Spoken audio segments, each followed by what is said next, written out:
Whilst our allies vowed to help us against the Tyrells, they also have other goals that do not completely align with ours, and they are starting to make themselves heard. Let the Stormlanders break off to conquer the Blueburn and Cockles-Went Vales. Let the Royces and their allies seek the plunder they long for elsewhere. And what would that achieve for us? Their king asked them. It would immobilize the Reach. Lord Berkeley stated. After the battle, only one group of Reachmen retreated in good order, those under Lord Dickon Tarley. The others scattered to all corners of their kingdom. Some fled to Highgarden, but most ran home. Thousands of enemy fighters are scattered throughout the kingdom. Setting our allies upon their homes will ensure that neither the Tyrells nor Tarley can rally them again. Where would we be in your plans then? As I understand that none of you wishes to sit here and do nothing. Grandfather responded, the last snaky remark a clear response to their crude words, but nobody took the bait. We march further upon the King's Road, as it is one of the two major lifelines of the Reach. Yet, we do it quicker and more efficiently. The army keeps moving, only stopping to take major towns or castles. All the while we sent of splinter forces to take lesser keeps, towers and strategic towns or villages. We take control of the enemy's heartland and its abilities to raise or supply another army.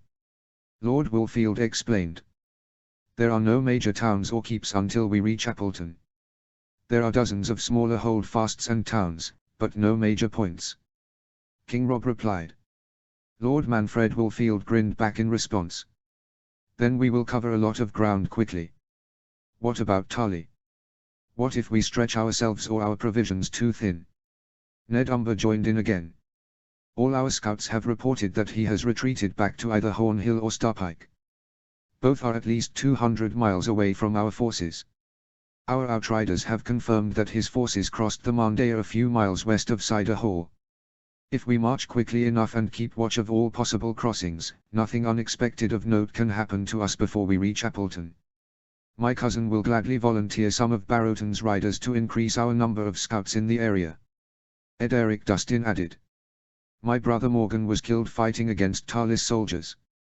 My kin and I will pursue his force to the Red Wine Straits if you deem it beneficial. Be it to scout them or put them down for good. Doran Val, heir to the ailing Lord Hugo, grunted. Our men will also volunteer, if you deem it necessary, Your Grace. He spoke up for the first time, as he shot a doubtful look to his uncle Ethan, and Prince Ricard. Both of his uncles shot him supportive glances, which made him feel better at his suggestion. His grandfather's eyes silently pierced into his own for a long while, before nodding. Finally, Prince Ricard spoke up. The plan has merits, Father. We ensure the loyalty of our allies, by allowing them to claim the lands and loot they covet. It will also keep them far away from further outbursts like at the Camden Farms. He thought back about that episode from a week ago. The clans of Skagos, under the leadership of Clan Crowell, had diverted from the marching order without permission from the king. They had made for a small farming village situated a few miles to the south of the Rosa Road. The lands belonged to a house Camden, small and unimportant landed knights sworn to House Merryweather. Clan Chief Harverta Crowell had ordered all of its citizens, man, woman or child, to be executed and hanged by their entrails from the nearby tree lines. The tower of House Camden had been demolished, and its village torched. Its ruling house hadn't even escaped House Crowell's wrath, with all its remaining members hanging as proof of their recent extinction from the same trees as their subjects. Harverta Crowell had returned to the camp by nightfall, from head to toe covered in the blood of his many victims, and had proudly proclaimed his deeds, which had sickened their southern allies. He recalled the events of that night vividly. By chance, he had been there when Crowell was questioned by the Stormlanders. Lord Harverta had showed no remorse whatsoever. He had looked them all in the eye, blood still dripping from the axe at his hip, while saying, "They killed my son, Balder. I looked upon his mutilated corpse with my own eyes. They stabbed him in the back, My son and heir was killed by some prissy coward who didn't dare to fight him head-on. Balder was a very skilled fighter. They thought they could butcher him like a common beggar, in the back, and that no one would take notice. Well, Clan Crowell took notice. I noticed." The man had bellowed. "The only remorse that I feel now is that there aren't enough trees in this god's forsaken kingdom to hang all these wilted flowers from." However, it won't stop me from trying. Many have died this day, but many, many more will die before Harverta Krall or his kin sheath their weapons. A duty of vengeance has been forced upon us. It will only end when all of my people bath to their lips in the blood of my son's killers, or if we all die trying. If the latter is true, then the gods will welcome us to their halls as heroes, and our sons will burn the Reach again to finish the job in the coming years. The Skagasi clan chief had spat back. This had been met with shock and outrage, as a heated back and forth started. This had lasted until one night, Sir Clifford Swan had pointed to him personally, while accusing Lord Krall. How can you speak such filth, such barbarity, while kids watch upon you this very instant? Have you no sense of decency? Lord Harverta had simply laughed. That is no mere child. That is the Glover of Deepwood Motte. Through his mother's side, he is the grandson of the king. Through his father's side he is the grandson and direct heir of Red Robert, the Fraben. That boy knows more about the ugliness of war, and the necessity of vengeance, than you will ever do. He had then turned towards him. Tell me, Glover, do you think I was unjustified? Your own father was killed in the same attack as my son. Wouldn't you have joined us, if you were just a few years older? The dark brown, almost blackish, eyes of the Skagasi warrior chief had pierced into his eyes. To the shock of all in attendance, he had reluctantly agreed with the statement. Hateful glances had been thrown at him from a Riverlander knight wearing 2 blue towers on his silver-grey tunic. Before it could escalate, Prince Ricard had arrived and diffused the situation. Lord Krall hadn't been openly reprimanded for his actions, but he and his men had been stuck with latrine and baggage duties ever since. The events had caused a rift between them and their allies, and his uncle and grandfather had realized this. As his grandfather's squire, he often overheard their conversations. Prince Ricard had brought the idea of splitting up the army twice before. Grandfather didn't reply to his son's remarks, instead peering over a map of the Reach. A silence settled over the meeting, as all looked upon the king in anticipation. Finally, after what felt like ages, grandfather spoke up. Your plans have merit. He finally spoke, in a slow and measured tone. Splitting the army to destabilize the Reach's potential to regroup is a good plan. I will discuss it with Royce and Baratheon. I will also think where to send the Valuman best. A location that would be strategically viable, but also full of loot and plunder to satiate their objectives. I want scouts to be sent as far away as possible.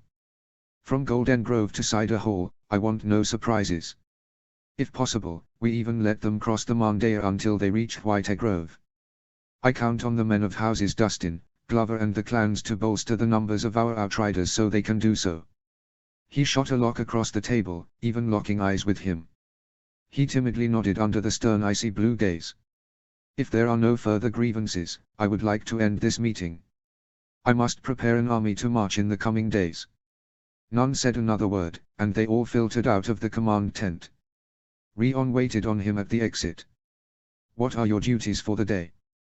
His cousin, well, he was actually his mother's cousin, but the Sowin heir was only 2 years older than him, asked. I have to clean the king's armor. He responded back, his voice betraying how little he looked forward to the job. I had planned to clean the prince's armor tomorrow. I could shift it around and we could do it together, if you want. His friend asked him. He nodded happily, and Rion ran off to the prince's tent to get everything he needed. Not much later, they sat in the warm Reach sun together, their sleeves pulled up and their hands soaked as they diligently cleaned the royal armor. They spoke about how their lives had changed these past 2 weeks. He'd had it hard with his newfound responsibilities as lord of his house, as they came much too soon, but Rion might have had it even harder. His cousin had always expected to be a free spirit, as was the prerogative of a second son. He had longed to travel the kingdoms with the crown prince and maybe visit the free cities once his duties were done before entering into Winterfell service. Now he had suddenly become the heir to House Sowin, with duties to his father and ancestors he could never shake. Gone were his dreams of seeing the Titan of Bravos or visiting the brothels of Lies. How is your father doing? He asked his friend. He has been fickle ever since Meager died. He is biding his time, but he is waiting to get revenge. I have never seen him like this. At home, mother can be fickle. Father normally is as steadfast as a rock, always calm and collected, even joyful. Now, he is restless. Uncle may be king, but he won't be able to deny my father his revenge for much longer. He nodded along. He had been noticing the changes in Lord Sewin's behavior too. He wasn't the only one. Many friends and acquaintances from the north had been behaving oddly, as most had lost close kin in the recent battles. He wondered if he was behaving strangely himself, but he couldn't tell as his whole life had turned upside down and nothing seemed normal anymore. He has been giving me more tasks and responsibilities lately. It will become hard combining those and performing my duties to the prince, but Cousin Ricard has been very forgiving. He told me to do my best and to not worry about it for now, and that a more permanent solution will be found after things calm down. Rion explained. That's good. Prince Ricard is a good man. He absent-mindedly replied. Rion nodded but changed the topic of conversation.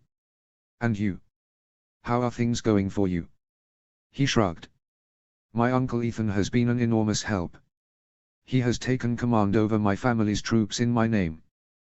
The soldiers know him and the lower nobles respect him. He takes care not to overstep his boundaries and makes sure he does homage to me wherever necessary, but he is effectively managing the encampment alone. I am forced to deal with any grievances or disputes myself, but Uncle Ethan is always available for advice, as are grandfather and uncles Ricard and John. Even my Stark good uncles have chimed in with some advice. Sir Allard Royce and Sir Geoffrey Mallister have both come to express their condolences and offer guidance. Mallister even spoke about deepening the ties between our houses after the grieving periods for both our fathers have passed. Rion listened attentively and gave him a sympathetic smile, but didn't say much. He didn't know what to do with that look, so he squinted intensively at a filthy spot on his grandfather's armor, putting all his strength and determination into scrubbing it off. Afterwards he slumped forward. Sometimes, I don't know if I have it in me, to rule our house. His friend frowned. Of course you do, Gal. You have been instructed by the king for years. You might not realize, but once you come of age you will be more ready for it than most northern heirs ever were. You just aren't ready yet. Listen to grandfather, learn from him and his advisors, and in time you will be a natural. I plan to do the same with the prince. You have your uncle here to help you, and your mother can help take care of most things at home. Everything will come around in the end, give it some time. He nodded meekly. Thank you, I needed that. He genuinely voiced. His older cousin clapped his shoulder in support, completely forgetting the filth and soak that it was drenched it. Hey! He shouted, as he looked at the dirty spot on his tunic, that clearly had the imprint of Rion's hand. His friend laughed a little guiltily, but he wouldn't get away so easily. He scooped a bit of water up from their filthy bucket and splashed it at his cousin. Rion looked affronted, but he just grinned in response and soon both of them were laughing loudly. Some of the soldiers around them looked questioningly at them, and Great-Uncle To raised his eyebrow, but none stopped them and for a quick moment he felt careless, as together they guffawed into the clear midday air. 2 days later. Queen Alis Stark. The great hall of Winterfell was bathed in golden light, the long summer evening casting warm hues over the ancient stone walls. The hearth, dark and unlit, seemed strange without its customary fire, but the summer heat made it unnecessary. The banners of House Stark hung motionless in the still air, their colors vivid in the glow of the setting sun. She sat at the high table, her sharp blue-gray eyes scanning a parchment while Osric hovered nearby. Her brown hair, which had recently become streaked with silver, was tied back in a practical braid, but still wisps escaped to frame her face. She quickly pulled one back behind her ear so she could continue to read. Her gown of pale grey linen, trimmed with green embroidery, was light for the season and comfortable but still marked her as the queen. Despite the warmth, she kept her expression cool and resolute as she read the latest missive from the south. It contained barely any news. The army didn't seem to be moving. What was Robb doing? Why weren't they exploiting their victory? Was Robb hurt and didn't he tell her? She would write another letter to Tottenite. Her brother wouldn't lie to her. Beside her, Artos, her infant grandson, lay swaddled in a wicker cradle. The little boy was dozing peacefully, one tiny fist curled under his chin. Alis reached out absent-mindedly, her fingers brushing his cheek as she turned to her steward and cousin Osric. She could do nothing about the situation in the south. She could only make a difference here in the north. Ensure the granaries are inspected again, she ordered. Summer or not, we cannot risk spoilage with the war draining our stores. And tell the kitchen to prepare extra provisions for the harvesters tomorrow. They'll need strength for the fields. And may this summer bring many more harvests. Her one-handed cousin replied with a nod. He left just as the door swung open to admit her good daughter Alara, her heavily swollen belly preceding her. Alara's dark brown hair was pinned up loosely, her face flushed from the exertion of walking. Her 3 children followed behind her, together with young Valor, barefoot and rosy-cheeked from playing in the godswood. My queen, Alara said, sinking onto a bench with a sigh, your grandchildren have been pretending to be direwolves again. Edwile nearly toppled into the pond chasing a rabbit. The eldest of the children, 6-year-old Edwile, looked sheepishly at her.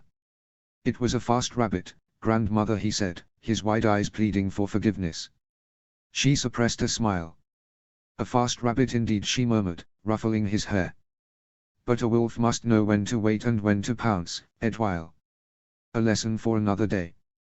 Before Alara could respond, another figure entered the hall, her daughter Margaret, 14 years old and brimming with nervous energy. Her chestnut hair was pulled into a tight braid, though tendrils escaped to curl at her temples. The sleeves of her dress were rolled up, and a tired but determined look was etched upon her face, evidence of her latest efforts to relieve her of some of her duties. She wouldn't know what to do without her dutiful, willful youngest child. Mother, the birthing room is finished. The rooms are cleaned, new linen has been draped over the bed, the maester has briefed the healers and midwives. Margaret announced, as she coddled one of her niece's hair.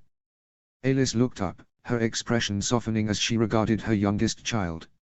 You've been busy, Margaret, she said. But you should take care not to overwork yourself. Summer is no excuse to forget to rest. Take a seat and have something to eat. Margaret nodded, but her eyebrows frowned stubbornly. As she sat down, she countered her good advice. You're always working, mother. So is Alara.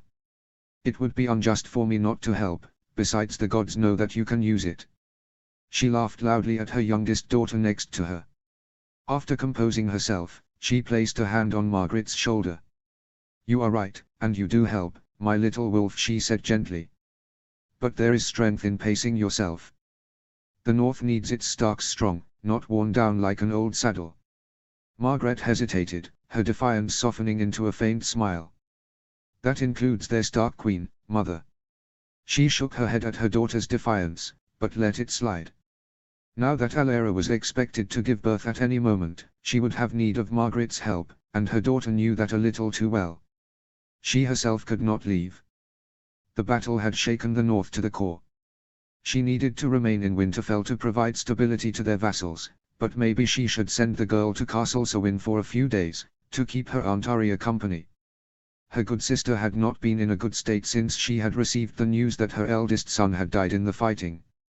Jonelle Castle was helping her out, but Lord Clee's elder sister could only do so much. Maybe her daughter and her direwolf Breeze could bring her some solace. Alara shifted in her seat, rubbing her belly with a wince. She's a good girl, my queen, she said, her voice tinged with admiration. You've raised them all well. Alice returned to her seat, her eyes drifting to the cradle where Arto stirred but did not wake. I've raised them to endure, she replied softly. Because the north endures. But even the strongest wolves need their pack. Margaret has received that lesson in abundance, maybe more than any other of my children apart from Ricard. Her good daughter's eyes followed hers to the crib. Don't worry about Artos. My children will be taught the same lesson. Their cousin may lack a mother, he will never be without his pack. She smiled at Alara. She had been one of the best choices that she and Rob had made. She had come to love Ricard, and they had been very happy together the last years before the war. She could be hard, and her length made her very imposing, but she was also intelligent, grateful, and possessed a basic cunning that one wouldn't immediately expect from her considering that she was Smalljan's daughter. Originally, the marriage had been purely political, and that had also paid off. She maintained great relations with many houses in their kingdom and had actively pursued closer ties between Ricard and her many family relations. On top of that, Her Umber and Mormont blood had also brought a simple, rugged atmosphere with her when she had arrived at Winterfell, which had served to trump most of the southern influences that once been so common in the heart of the north.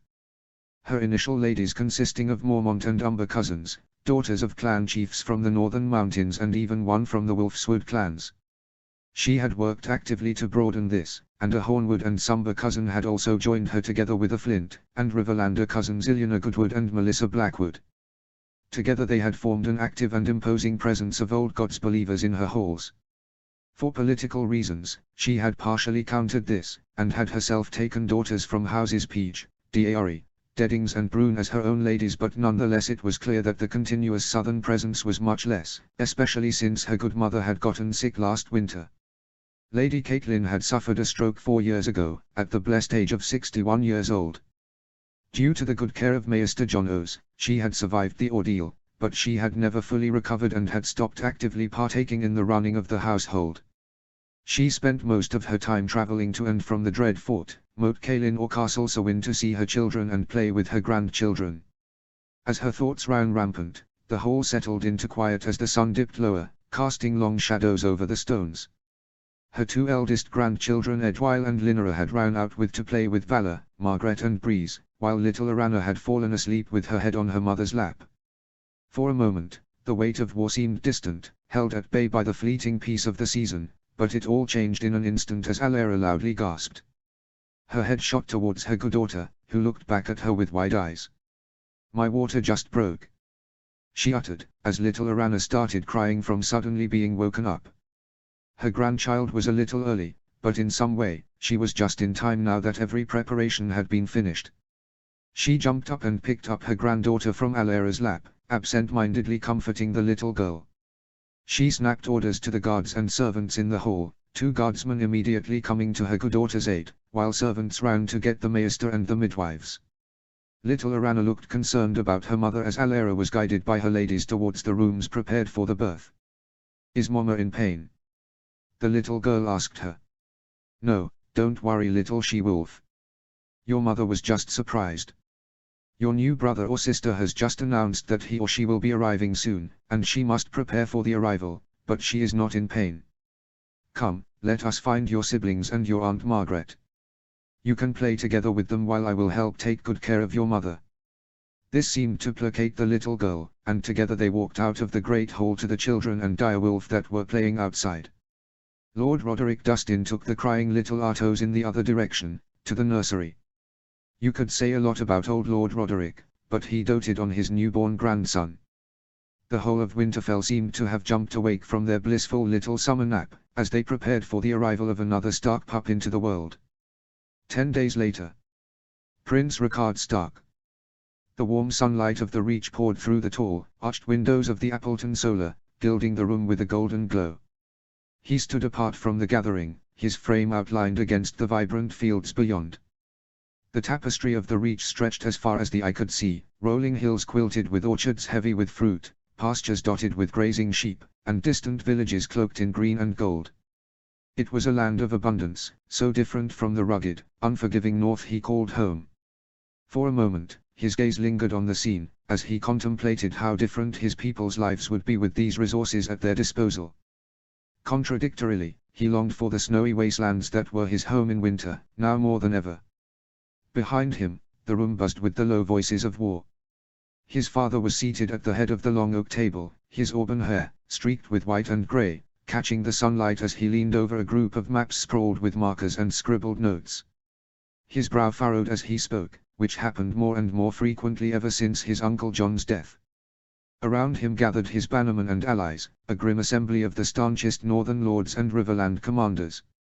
Lord Domeric Bolton stood with his pale hands clasped, his voice steely and measured as he contemplated multiple cunning maneuvers. Lord Smalljanumber, his own good father, grumbled his dissent, as he asked aloud why they would wait any longer to march on Highgarden. Lord Hoster Tully pointed at the map, as he pointed out the Reach's last other true remaining strongholds in Horn Hill, Golden Grove and Old Town, urging them to blockade Highgarden and move against the former first. Other experienced commanders, namely Blackwood, Mormont, Deddings, Locke and Peach, joined in supporting one plan or the other. In the meantime, Younger powerful nobles from his own generation like Dustin and Mandaeli tried their best to make themselves heard. The air was thick with tension and strategy, a mixture of the northern chill and the Reach's heavy warmth. Yet, he stood silent at the windows watching it all. Young Miron rejoined him, a nod of his young friend more than enough to understand that he was also here to observe the spectacle. In the loud discussion, only a handful of nobles remained silent, amongst them his younger brother John and his cousin Edric, the new Lord Whitefee. During all of this, their direwolves lazily dozed in the sunlight at his feet, not caring about what must be the millionth war council. After a while, his father exchanged a silent, but meaningful, look with him. He instantly knew what to do, and slowly walked over to the chair opposite his father at the other end of the table. After sitting down, he clasped his hands, immediately catching everyone's attention. My lords, our aims are clear. Firstly, we need to march on and invest Highgarden. Secondly, we need to secure our supply lines to and from it to make sure that our siege there is not broken. All other goals and plans are secondary. We have cut off the head of the snake weeks ago at the Fallen Flowers, and enough blood has spilled. If it's possible to end this war sooner rather than later, then we need to take it. We have all lost more than enough already. All lords solemnly agreed with that. Do you really think that the Tyrells will surrender? Lady Daisy Mormont asked, looking both to him and his father. Their army has been scattered. Most of their vassals have either been killed or captured, and their monarch is a young boy. Their situation is already built on quicksand, resisting would be utterly moronic. Lord Bryndon Blackwood countered. I do not dispute that, Lord Bryndon. However, it wouldn't be the first moronic thing for these flowers to try and do, nor the last, I am afraid. Lady Mormont replied, which Lord Blackwood begrudgingly had to agree with. His father intervened. My son is right. Now is the time to march on Highgarden. Nevertheless, you all propose interesting points. They are indeed secondary, but nonetheless interesting. Old Town poses no immediate danger because of the distance for now, and our allies from the Vale will take care of Golden Grove and the Rowans. Our only real threat, apart from the seat of House Tyrell, is House Tarly. Whether the Tyrells will agree to our terms, or not, we cannot know for now, as it depends on who becomes regent, nor does it matter for our plans. If they do, our march ends there. If they don't, we march on and pillage more of their lands until they come to us begging to surrender. All nobles nodded along. Coming back to House Tarly, it has come to my attention that he has taken the new Lord of House Peak, who is his nephew, under his wing and has wrestled control of the remaining forces of White Grove from their aging lord as well. Nonetheless, he only commands some 7,000 to 8,000 men, while deserters and refugees flood his and his allies' lands. We must ensure that he won't be able to come to Highgarden's aid without attacking him head-on. He would force us to partake in long and costly sieges, whilst constantly attacking our supply convoys and rear. I don't want to be bogged down for months in the Dornish marches. It could be our undoing. We will send multiple Chevorchies into their lands and send messengers to the Baratheons to do the same from the east and south. These raids will aim to damage their small, landed vassals and amplify the already existing internal turmoil in their lands. It will also serve as an opportunity for some of the younger nobles to prove themselves. His father decreed. Dustin, Hayford and Mandaeli immediately perked up, eager for glory, while the older Lords Umber and Blackwood did the same, thinking about the possible opportunities for their young kin. The main force will continue along the Rosa Road to Highgarden, but we will march at a slow pace. My heir is right, we need to secure our supply roads. I want all holdfasts, big or small, between our position, the Mandaya and the Lesser Mandaya secured. I want garrisons at all possible crossing places, and I want scouts sent to the other side of both rivers. We will take no chances. Some of their vassals were surprised, but none objected. Dustin even looked pleased, as he probably rightly assessed that this would also give more possibilities to him and his younger cousin Edric, who had lost his father at the Battle of Pink Maiden and his brother at the Fallen Flowers. He glanced at the map of the area. Only small holdfasts remained there. After the battle, they had slowly followed the Rosa Road towards Appleton, capturing multiple smaller holdfasts along the way that were crucial to protect their supply line. They had expected a long siege here, but Lord Appleton had ridden out of his walled town 5 days ago and had cleverly negotiated his surrender. The Reich Lord had proposed handing over both the castle and the town without a fight, in exchange for a few conditions. Firstly, he wanted his 2 sons, who had been captured at the Battle of the Fallen Flowers, freed without a ransom. Secondly, he wanted his lands and towns spared from any pillaging or looting. Thirdly, he wanted a promise that his subjects would be unharmed. A clever ploy, as he had had no hope against tens of thousands of enemies anyway. It would ensure that House Appleton would emerge as a regional power after the war. All its neighbors would be forced into debt to rebuild their lands and pay the ransoms for their kin, whilst the Appletons would not. None of them cared much for this development, and his father had readily agreed with the proposal to avoid unnecessary bloodshed. None of their vassals had complained, as all carried more than enough loot to satisfy their every desire by now. Besides, Appleton had been forced to hand over large portions of his stores, thereby strengthening their supply situation further. Lord Appleton and his family had been moved northwards to Bitterbridge, where they would remain in house arrest until the Reach surrendered. At that time, they will be freed. His father would personally pay the Freys and Locks for the ransoms they were owed for the Lord's 2 sons. The town guard had been dismantled and the garrison disbanded, with Northmen and Riverlanders in full control of Appleton. The only other notable castle in the area, New Barrel, had refused to surrender and was under siege by his Carstark cousins. He had personally advocated with his father to give them the command, something Edric and Rickon had thanked him profusely for. He had worked himself up as the advocate for the grievances of the new generation, a thing his father seemed pleased about. True to his word, many commands after the battle had gone to his peers, and many more opportunities were to come their way. What his father proposed, taking all holdfasts between the rivers, was a tad extreme, but it would prove an effective way to ensure their supply routes so close to Highgarden while giving them an opportunity to enrich themselves further without any real opposition in the heart of the Reach. Besides, half of those holdfasts were sworn to Appleton, and would surely surrender on the same conditions as those given to their liege lord. His eyes glanced over the other maps, depicting other parts of the Reach where armies were marching upon. A week after the battle, their coalition army had split in 3 parts. The Valiman had marched towards Golden Grove, and after taking that they would continue towards Standfast, Coldmoat and Stackhouse, thereby securing all that remained of the resistance in the North March and the lesser Mandea Valley. They would make a fortune doing so, and all the loot and prisoners they would capture would greatly enrich those houses in contrast to those that didn't join House Royce's call and ensure the dominance of their allies in the Vale after the war. The Stormlords had marched on Cider Hall, which was by now under siege. They would then raid and plunder along the Cockaleswent Valley until they reached the border of their own kingdom. If the Reach hadn't surrendered by then, they would undo the same to the Blueburn Valley. This way, they would effectively control half the Reach, with Highgarden serving as the gateway in between. In the meantime, the Sunset Coast was still successfully being raided by their Ironborn allies. Good news had also just come in that his uncle, Lord Cleesewin, had sacked Longtable. After losing his heir in battle, the always composed husband of his Aunt Arya had gone into a frenzy. He had become fickle, restless and neurotic. His father had finally ordered him to work it out on the seat of House Merryweather, which he had now successfully done, leaving nothing but blackened ashes behind of the once great castle. One of his Sewin cousins would be left in charge of the area with a small garrison, as Lord Clee would rejoin them at Highgarden. He tried his best to focus on the battle plans, but his mind kept going north.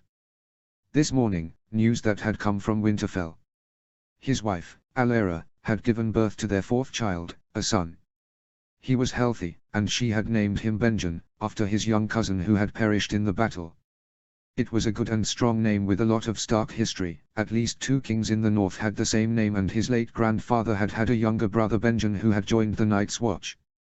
Before his departure, they had agreed upon another name, but he was glad that she had changed it. This was more fitting.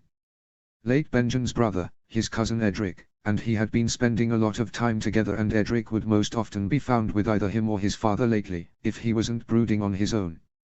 Upon hearing the name of his new son, the young Lord of Dragon's Lair had immediately expressed his gratitude at the gesture, as had his father and the Mandaelis, Edric's maternal kin, soon after. He tried to shrug off his thoughts, as he bent forward to join in the discussion of who would march on which holdfast with what number of troops. Many young nobles got official commands, big or small, like Ederic Dustin, Sir Titus Blackwood, Sir Robin Deddings, Mors Umber, Sir Wyman and Sir Wyndham Daly, Andrew Locke and Sir Limond Bracken. These weren't the most dangerous, nor the most difficult, tasks to complete. As such, they were a great way for younger nobles to gain experience, a thing which he fully tried to exploit. However, since the news of the birth of his son, all he had wanted was to go home to Winterfell. He had discussed it with his father before the war council, and he had told him that that was how he had continuously felt during his campaigns in the south after the birth of his elder sister Edda.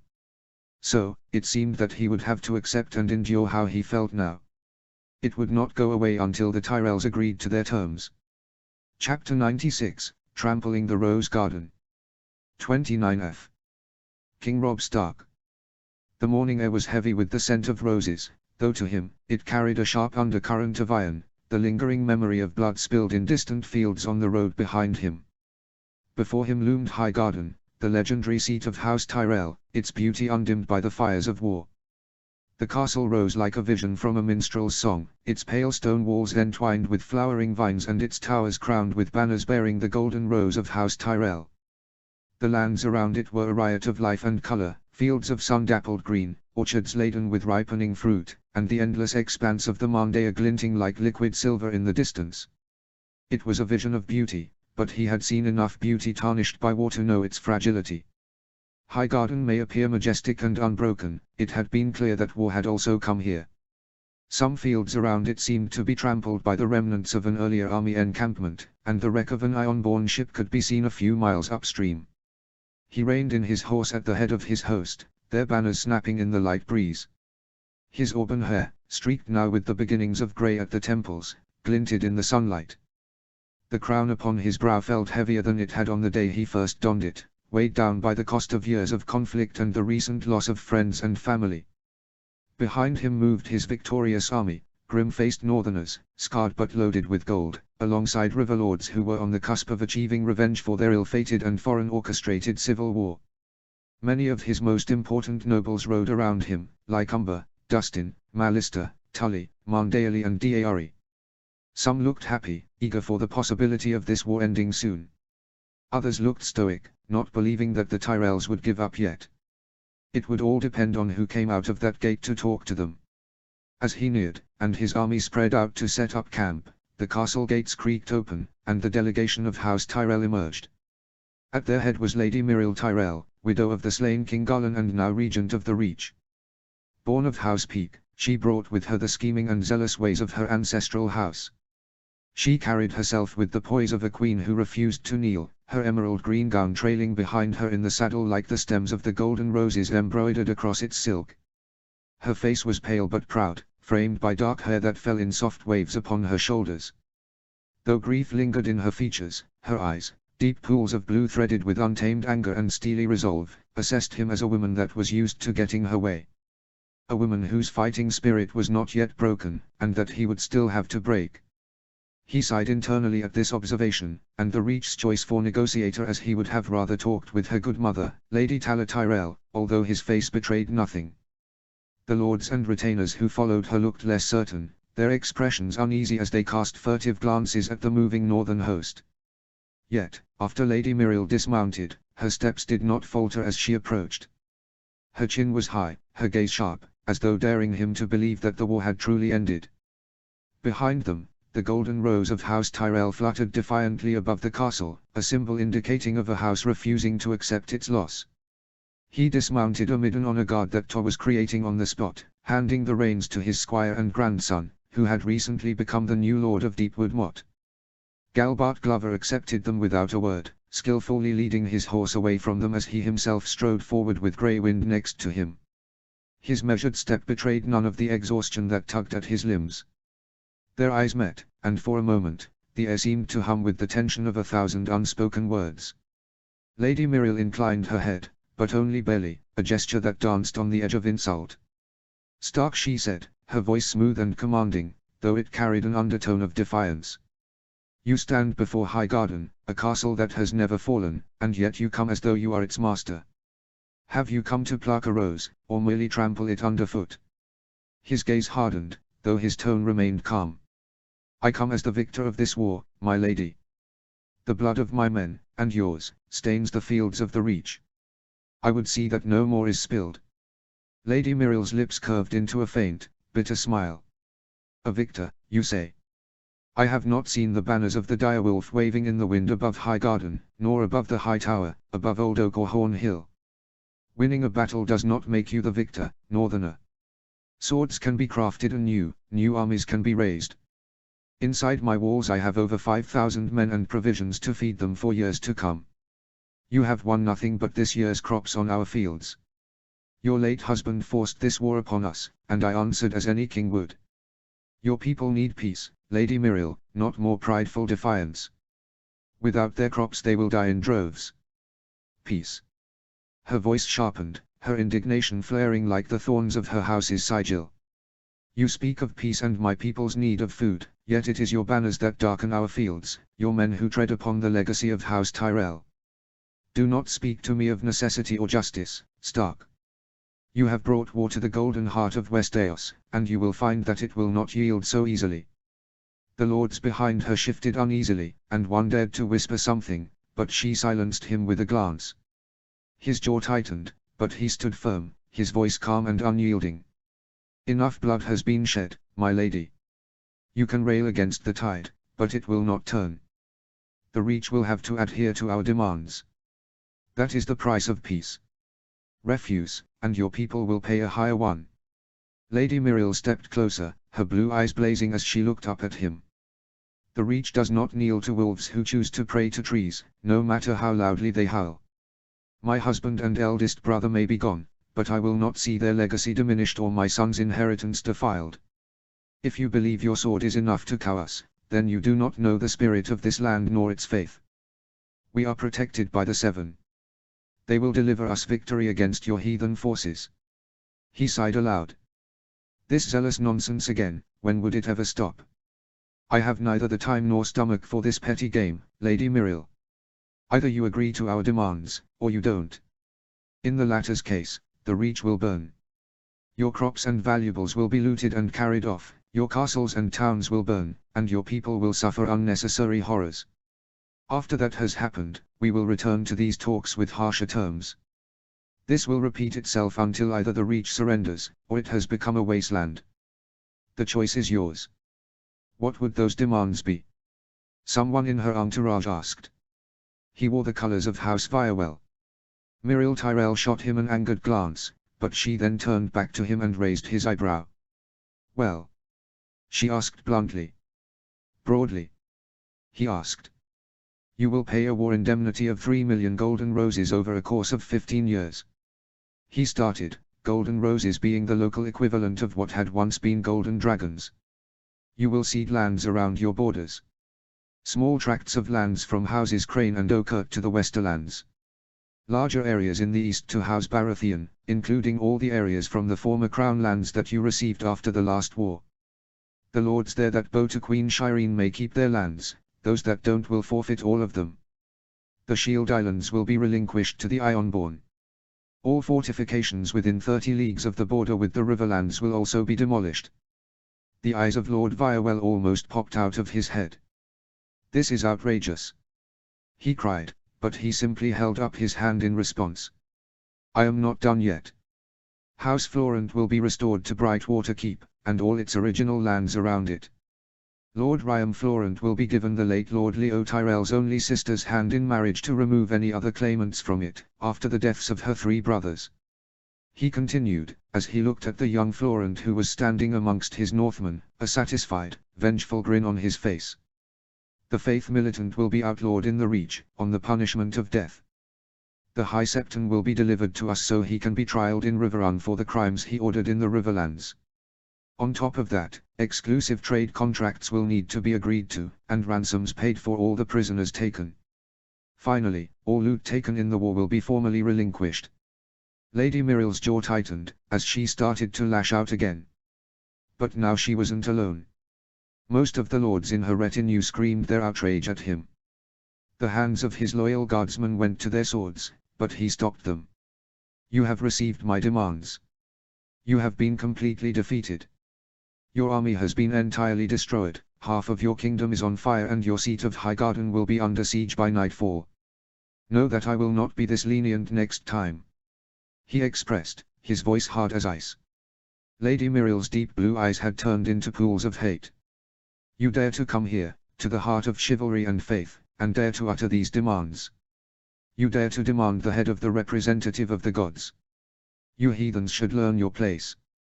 I will have you and your entire family flogged and executed for this on the steps of the starry September together with the high septon. I will burn your filthy trees to the ground and build septs on them everywhere so the septon's prayers can undo the thousands of years of tree worshipping.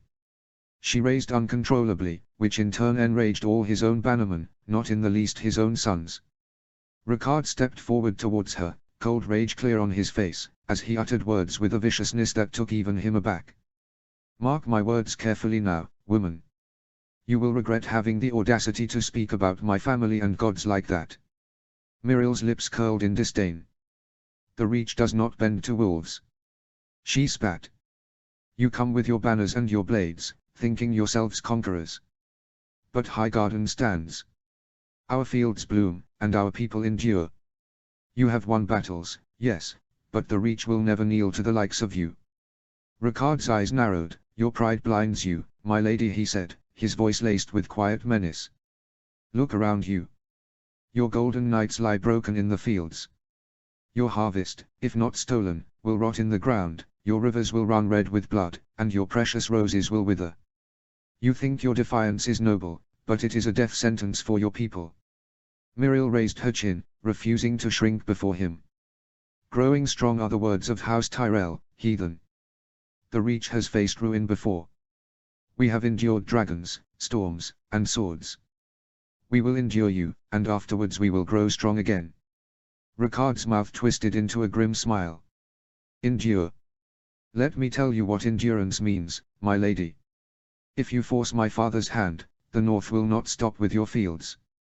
We will salt the earth, burn your orchards, and pull down every stone of this castle until Highgarden is nothing but ash.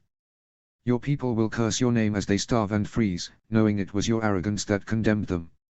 His son stepped closer, towering over her now, his voice dropping to a dangerous whisper. And when it is done, when the Reach is nothing but a memory, I will make certain the name Tyrell is spoken only in tales of ruin. Your son will have no kingdom to inherit, no people to rule. He will grow up a beggar, and your name will die with him. The nobles from the Reach reached for their blades as they pushed themselves between their lady and his heir. His guards reacted similarly, but he calmed them down and ordered all, including Ricard, back. All that needed to be said has been said. I want your answer now, Queen Dowager Tyrell. Will it be peace or destruction? He asked calmly. Muriel Tyrell had become red in the face. She aggressively pushed a strand of hair that had come loose to the side. I advise you to leave, Stark. Leave this meeting, leave these lands and never come back. If I ever see you or your son again, I will have you flayed alive like the Boltons used to do to your ancestors. They were onto something, although they sadly left the job unfinished. She almost growled, as she shot a look to Domeric. He shook his head in disapproval at the misguided defiance. Destruction it is, so be it. He surmised, as his grandson brought him back his horse. He mounted it and rode off, without looking back. He had given that zealot of a woman an honorable choice, but her pride wouldn't allow her to submit. He would come back here, but only after bringing the whole of the Reach to their knees first. He would leave Highgarden for last, and only when House Tyrell was alone and broken would he allow her to cower at his feet for mercy. 8 days later. Lord Cleesewin. The afternoon sun hung low over the Reach, casting long shadows across the rolling green fields and golden orchards that flanked the Rosa Road. The banners of his house fluttered lazily in the breeze, their black battle axe against a silver field. He rode in the middle of the column between his men, as he took in the sights of the Reach's heartland. Around him, the northern host marched in grim silence.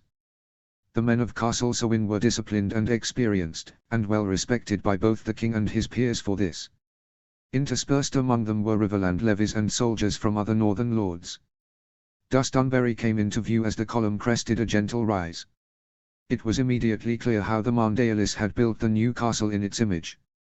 The pale castle was built upon a hill, overlooking not only the Rosa Road on one side, but also the Mandaya and a large fishing village down below on the other side. All around it farming settlements, large and small, dotted the lands.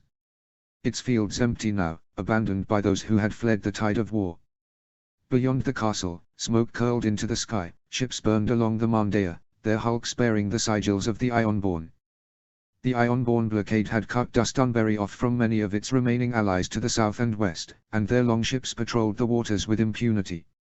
Yet today, those same reavers loitered on the shoreline, waiting for them to join them. The Ironborn were no friends of his house, but after their subjugation almost 30 years ago they had been surprisingly steadfast allies. He even looked whether he could see the banners of House Tawny. Their current lord had spent 6 years in captivity at his seat with him, and he would like to reacquaint himself with his former ward. He gave command of his house's forces to his cousin Clenard before riding to the front together with Lords Umber and Mutan, and their respective retinues. He saw how the front of the column slowed down near the castle, and they matched their pace. The gates were closed, the walls lined with archers whose faces betrayed more fear than resolve. A man emerged onto the battlements, his tabard displaying the sigil of House Reading, a golden flagon on burgundy, with a border of gold and white checks around it. This, then, was Sir Moribald Reading, the castle's heir and its current ruler, as his lordly father had been taken captive at the Fallen Flowers. King Stark. Moribald called, his voice shaking slightly but loud enough to carry across the quiet fields. What are you doing here, this far south? Your quarrel is with Highgarden. Turn around and parley with them and find an end to this damned war. We are tired of fighting you, and your reaving allies. He halted his black destrier a dozen feet from his liege lord, friend and good brother, as Robb raised a hand to still the men. His blue eyes glinted like ice as they swept over the battlements, as he reined in his horse just out of arrow range. We have come from Highgarden. He shouted back. We marched there for the same purpose that you speak of, but Queen Dowager Miriel Tyrell refused to even entertain our offer. Now we are here and, if she doesn't change her mind, soon we will be in Brightwater Keep and Old Town. She chooses to let the Reach burn for her pride. Now you have a simple choice, will you burn for her, or will you see reason? My father, does he still live? The heir to Dustunbury asked, his voice carrying with him the fear he must feel for his father's life. Aye, he lives. He has been transported to the Riverlands and is safely in the custody of my men there. As long as he doesn't try to escape, no harm will become of him or any of the other prisoners. Their king replied truthfully. Harming their prisoners would be a foolish thing to do. Not only would it anger his peers, as the captors had a right of ransom, but it would only rid them of a very important bargaining chip in the negotiations with the Reach for nothing more than to satiate their bloodlust. Robb had sat down with him and explained him this, after the death of his son and Ermiga. He had promised his king that he would not react rashly, and in turn Robb had given him the opportunity to vent out his emotions on Longtable, as it was here that the commander of the enemy archers that had killed his son had come from. All that now remained of the seat of House Merryweather were blackened walls and burnt-out halls. House Merryweather still lived, but only its underaged members. All adult males had been dealt with. It was what his Arya would have wanted, and in her letters she had thanked him for this. It was silent for a few seconds, until the Reading heir answered back. Tell your men to stand down, and we will speak of terms. You are wise to speak of terms, Sir Moribald. Robb replied, his voice cool and clear. Dustunbury's gates will open before sunset, your garrison will march out and surrender your arms, and your family will present itself to me. You will pay my army a sum of 30,000 golden roses in either gold or supplies, and in turn we and the Ironborn will promise to leave your keep and lands be. We will put a small garrison with you in your castle to ensure our supply line, but you and your family will be allowed to remain here in exchange for hostages. If you agree to this, you will be spared. The terms were lenient. Ever since losing John, their king had been more lenient towards the Tyrell vassals. He believed that it would sway them to lower their banners and avoid any further bloodshed. Nonetheless, Sir Moribald hesitated, casting a nervous glance toward the Ironborn on the riverbank. And if we refuse? Robb's lips curved into a faint smile, though it held no warmth. Refusal would be folly. My archers will darken your skies before the Ironborn breach your walls. I can only imagine how they will act once inside. Your people and family will not thank you for condemning them to fire and steel when surrender offers them life. A silence stretched between them, broken only by the distant cry of a seagull. At last, the Redinger gave a small nod, his shoulders slumping. We agree to those terms, he said, his voice hollow. I will open the gates. His king nodded curtly. A wise choice. Robb Stark looked around, before resting his eyes upon him. Clee, will you take care of? He asked him, but he cut off his good brother. Already on it, your grace. He signaled to the dozen Sowin riders that had followed him to the front to gather around him and also rallied over 200 Stark and Ryswell cavalry at the front. As the gates creaked open, he spurred his horse forward, leading his men into the courtyard of Dustunbury. The Ironborn lingered on the riverbank, their savage faces watching with faint amusement as the Northerners filed in without a fight. Once inside, he dismounted, his boots crunching against the stone, and approached Sir Moribrand Redding, who had descended from the walls to meet him. The heir looked younger up close, he couldn't have reached the age of 20 yet. As his men began to spread out, their grim efficiency ensuring order as they secured the castle, gatehouse and the walls. In the meantime, Sir Moribrand's family filed out from the keep into the courtyard.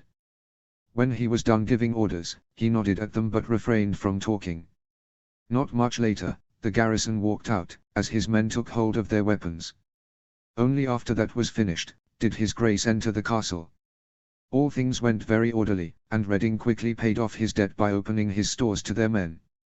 They took hold of 30,000 gold pieces worth of provisions and carried it outside towards where their army was encamping. After gathering the most important lords, their next stop was the shoreline, where they greeted the Ironborn commanders who had come down from their ships. One armed Lord Harris Harlaw awaited them, together with multiple of his vassals and kinsmen. He was glad to see Lord Sigrid Tawny amongst them. When their eyes met, Tawny nodded respectfully at him. Even though he had been forced to be there, Lord Sigrid had always enjoyed his time in the north with his family. Even Arya had warmed up to him as a boy over the years, not an easy feat after her history with the Ironborn. It is good to see you again, King Robb. The Lord of the Iron Islands greeted his good brother when they got inside a large tent that the Ironborn had set up there. Lord Harris nodded at the lords he knew, of whom he was one, and he nodded back as he took a seat next to Prince Ricard. Robb expressed a similar feeling. It's always good to see you, Lord Harris. I want to thank you and yours for your contributions in this war, and your contribution here at Dustunbury in particular. As you noticed, they have surrendered to us. On what terms? The Ironborn leader asked. Opening their stores to us, which we will share with you. They will also give us hostages and allow a garrison of our forces to be stationed in their castle. Robb replied. You let them off the hook in exchange for easy supplies and guarantees that they won't betray you. Lord Harris surmised. Robb nodded. We have lost a lot of men already, Dustunbury is not worth any more. It is simply a crucial supply point on our way south. That we can both agree on, and I will take you up on your offer of sharing the supplies. It is most appreciated. Lord Harris diplomatically stated. His late cousin Lord Roderick had always been far too diplomatic for an Ironborn, and Lord Harris had been thought well by him. The Harlaws were still Ironborn, they did as they pleased as long as they didn't offend House Stark or its allies. In return, Robb had given them back almost complete autonomy. I thought your army would be larger. Lord Harris remarked, and Ricard jumped into the conversation. It was. We left 10,000 men under Lord Hoster Tully to siege Highgarden. Once they have taken New Barrel, the Karstark host will join them too. The Ironborn leader nodded in acceptance. How fares the war here on the Western Front? Robb asked. Well enough, from a tactical standpoint. In the early stages of the war, we knocked out the Tyrell fleet and managed to capture the Shield Islands, albeit with tougher opposition than we had expected, leading to the death of one of my sons. The old lord spoke slowly. Afterwards, we raided the lands from the border with the Westerlands to Bunderland. After many assaults, we managed to capture the forts at the source of the Mandaya, and we have been successfully raiding up the river until around this point. However, we've had losses too. Another one of my 5 true-born sons and a group of my cousins died in a disastrous attack on Old Oak. They orchestrated a trap in which most of our forces were caught. Nonetheless, we have achieved much. No fishing village or town north of Bundalon remains unraided. We have brought gold and glory back to the Iron Islands, and we feel that we have made a significant impact on this war. More than can be measured in territory. The shrewd lord explained, propping up his achievements and the offers they had to make to get them. It was clear what Harlaw was trying to do. He wanted recognition and compensation from Rob. His good brother saw it too. I agree with you. First of all, let me express my condolences for your losses. Harris interrupted him. 2 true-born sons and 3 salt-born ones fell in this war. A heavy price, but we had to pay it. We had axes to grind with the reach. When I was a youth, during the Greyjoy Rebellion, Paxter Redwine and the fleets from the Reach were some of the architects of our demise, and many of our kinsmen died in the Reach under Euron Greyjoy's Folly campaign. I myself lost my arm there too. These grievances have now successfully been paid back in kind. He raised his eyebrows at that. He had been a part of the northern invasion of the Iron Isles. Would they need to pay back those grievances back in kind? He saw others frown too, but their king paid it no mind. Rob just nodded in confirmation. You and your men have proven yourself to be strong and potent against a formidable enemy. His good brother started. Sadly, that enemy doesn't know when to give up. We offered them terms at Highgarden, but the Queen Dowager refused these. She lives in some sort of delusion while her armies have been destroyed, her lands are burning and her vassals are abandoning and surrendering all around her. Now he saw most of the Ironborn frown. You were going to sell us out and offer them terms. You would hang us out to dry after my brothers died in your war. A noble the age of Ricard screamed from behind Harlaw. He had black hair, an unruly black beard and a long moustache. Over his broad chest, the sigil of House Goodbrother was displayed on his tabard. Multiple other Ironborn joined in the screaming and even Lord Harris looked angry. Rob just stoically stood there and took the verbal abuse, while Lords Umber and Blackwood slung insults back. His good brother stopped them, before speaking. Firstly, they rejected the terms, so this is all a moot point. Rob started, and everybody looked at him with anticipation. Secondly, I did not hang you out to try. Major concessions were demanded from House Tyrell to your benefit. Lord Harris frowned, and most of the Ironborn calmed down, as they looked at all of them in suspicion and confusion. You demanded terms from the Tyrell on our behalf, without consulting us first. Rob nodded. You were on your ships. I had no way to contact you before.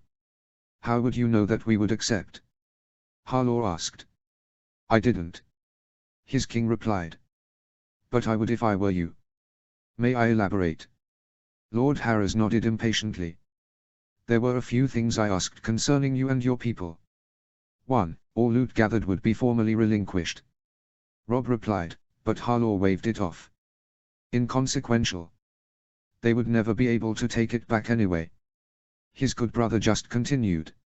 Secondly, I demanded 3 million gold pieces in war reparations, part of that would have been yours. However, by refusing my generous offer the price will go up substantially now. Now he saw many of the Ironborn's eyes glint with greed. It was a colossal sum, and all knew that. What part would be ours? The Lord of the Iron Isles asked. I was thinking something along the lines of 500,000.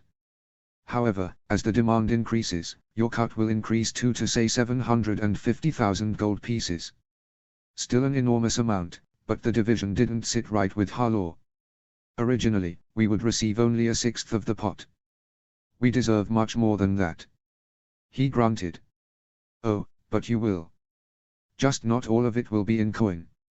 You would also receive preferential trade concessions, which I think would help with feeding your people in winter. Harlaw agreed to this, but he was still not satisfied. He grinned. He had been a part of the negotiations with Lady Muriel Tyrell. Rob was keeping the main price for last. And then there is the biggest concession. His good brother casually added. I demanded them to formally cede the Shield Isles to you. Now the eyes of the Ironborn all popped out of their heads. I don't understand, King Stark. You brought us low 25 years ago and forbade us from ever reaving and having thralls again. Then you call us up to raid your enemies, and now you would give us the Shield Islands, our historic base to launch raids up the Mandaya and along the Sunset Sea. Rob shrugged. Well, I still stand by most of that. Thraldom is a thing of the past, and if but a single Ion-born ship illegally enters my waters you will all regret it. But maybe I have realized that some enemies need a good reaving once in a while to be kept low, so they don't invade my lands. All Ion-born grinned now, understanding perfectly what his liege had said in between the lines. Attack the cold and infertile north and I will end you. Invade the rich and plentiful lands of the Reach and you can reave as much as you want. There would of course be a forced period of peace, 3 or 5 years or so, but I imagine that your people can spend those years counting all your looted coin. His good brother added carelessly, which broadened the smiles upon the Ion-born nobility's faces. Harlaw looked over all his peers, crossing his own face briefly. So summarized, we keep our loot, we get 750,000 gold coins in war reparations, we get exclusive trade benefits, and we get the Iron Isles. Rob nodded. On what conditions? That you stop raiding the Reach for 5 years, ransom off all noble prisoners and help me to siege Highgarden from the river. Attacking more of the Reach together with my army would be appreciated as well, but that is at your own discretion. Now Harris finally grinned. 10 of my best ships will leave for Highgarden to blockade the river by sunrise. We will discuss campaigning plans on the morrow, although I have one more request.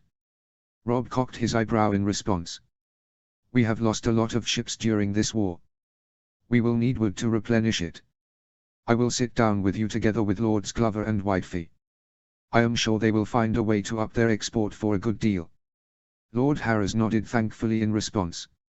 He looked around, and a few northern lords looked a little annoyed. The Umbers, Mormonts and Flints clearly didn't like being passed over, and neither did he. All those houses and House Sewin had more than enough wood to supply them with logs for their ships. It was clear that Rob was protecting his young kin that had recently come into their lordship by bringing in a lucrative trade deal to their lands. His nephew and grandson's subjects would surely thank their young lords for it, thereby stabilizing their early reign. Nonetheless, nobody uttered a word. Rob had ensured that they had all gotten richer than they could have imagined in their wildest dreams. He wouldn't object, but that didn't mean that he had to like it. They had all lost kin, his own son had been Rob's nephew. He would talk with him, maybe he could get something out of it to better Rion and his house's future. His second son and new heir was the Crown Prince's personal squire, that meant something. After the meeting ended, he went to greet Lord Sigrid Tawny. Signal, how have you been? Lord Clee. It is good to see you. Personally, I am well now. I had been wounded during the battles of the Shield Islands, but I have now long recovered. His former ward told him. Do you fancy a cup of ale to talk about what we have missed lately? He asked him, and the Ion-born gladly accepted. They walked into the Ion-born camp together, which got them a few stares, but Tawny didn't seem to mind. Only one guard accompanied him, a distant cousin of him called Harwin Sewin. Harwin was an excellent swordsman and entertaining company, and he had known Signal from his time at Castle Sewin, so his former ward didn't complain about his presence.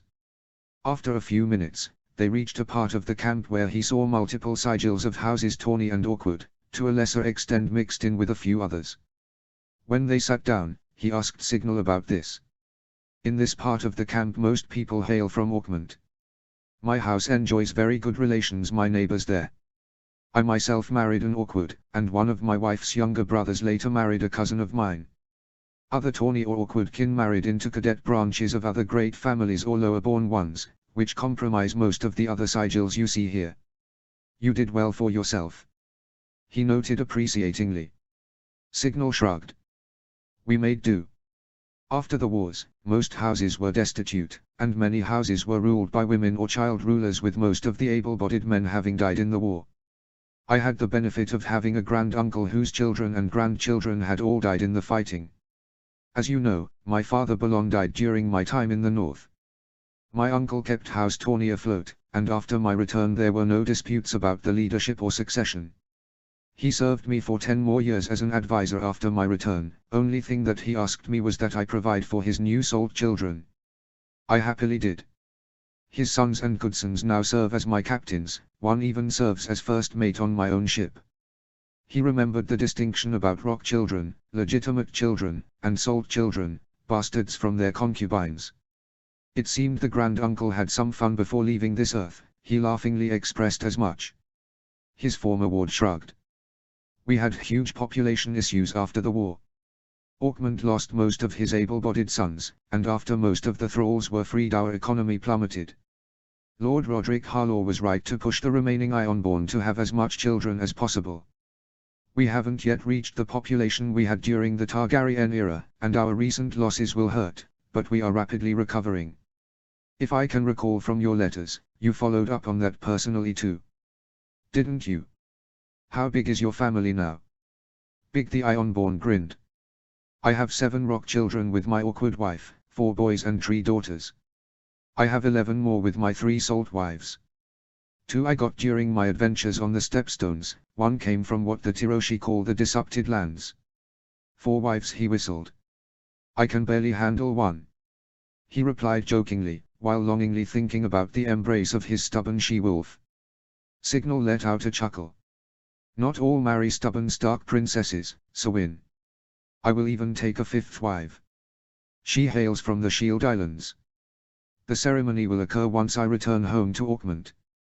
How fares your home? He changed the conversation, not willing to further think about the poor girl from the Reach that would be forced into this unequal union. Better each day, Lord Tawny replied. Only 3 years ago, we were finally allowed to stop paying tribute to your king. That finally freed up coin for us to expand our trading fleet and to reopen mines that had been closed since the departure of our thralls. Our population is booming too, which has created a weird demographic shift. All my subjects are either very old or very young. Only now that the first of my generation's children are reaching adulthood has our economy been able to expand. He nodded in understanding. What they had done in the Iron Islands had been with full knowledge of what would happen. Still, hearing someone say it out loud was something different. The rest of the Iron Islands? His cousin Harwin asked. Signal shrugged. The Harlaws have been good to us, considering the circumstances. Our population is recuperating. Trade, especially with the North and Seaguard, has flourished, and our way of life has largely been preserved. Lord Harris has even managed to get the former Thrall Islands back into the fold somewhat. He asked his former ward to elaborate on this.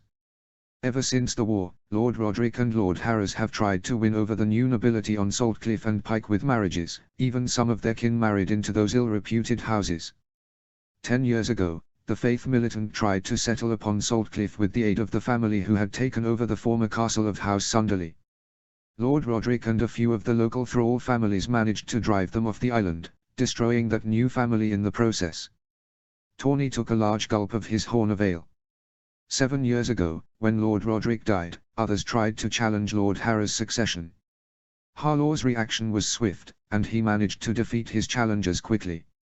The old Ironborn were killed or sent to the wall, the former thralls lost their respective lands who were given back their old families and quickly repopulated with Ironborn. Due to this, houses Sunderly and Myra have made their reappearance on Saltcliffe and Pike, while a thrall lord who married the female heir to House Saltcliffe has now taken up the esteemed name of his wife to continue the family. He frowned. Rob had formally forbidden these houses from re-establishing themselves on those islands.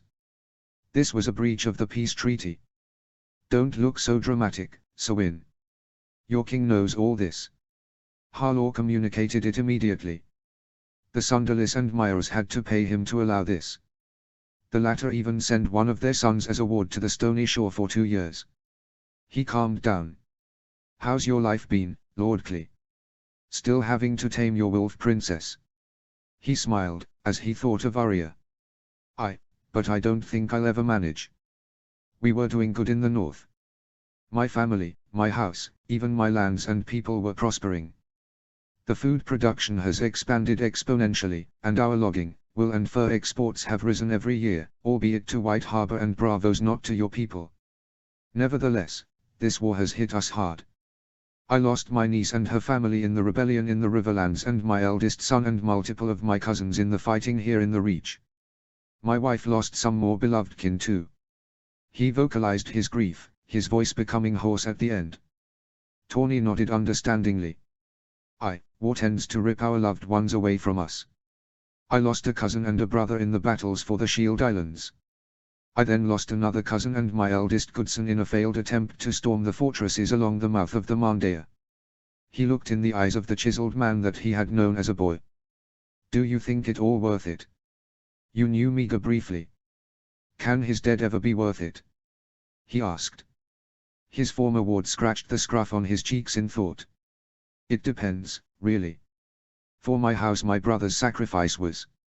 We have already accumulated 50 times the yearly income that House Tawny makes. Over half of that will be divided amongst my people and captains, but it still leaves a colossal sum for our house.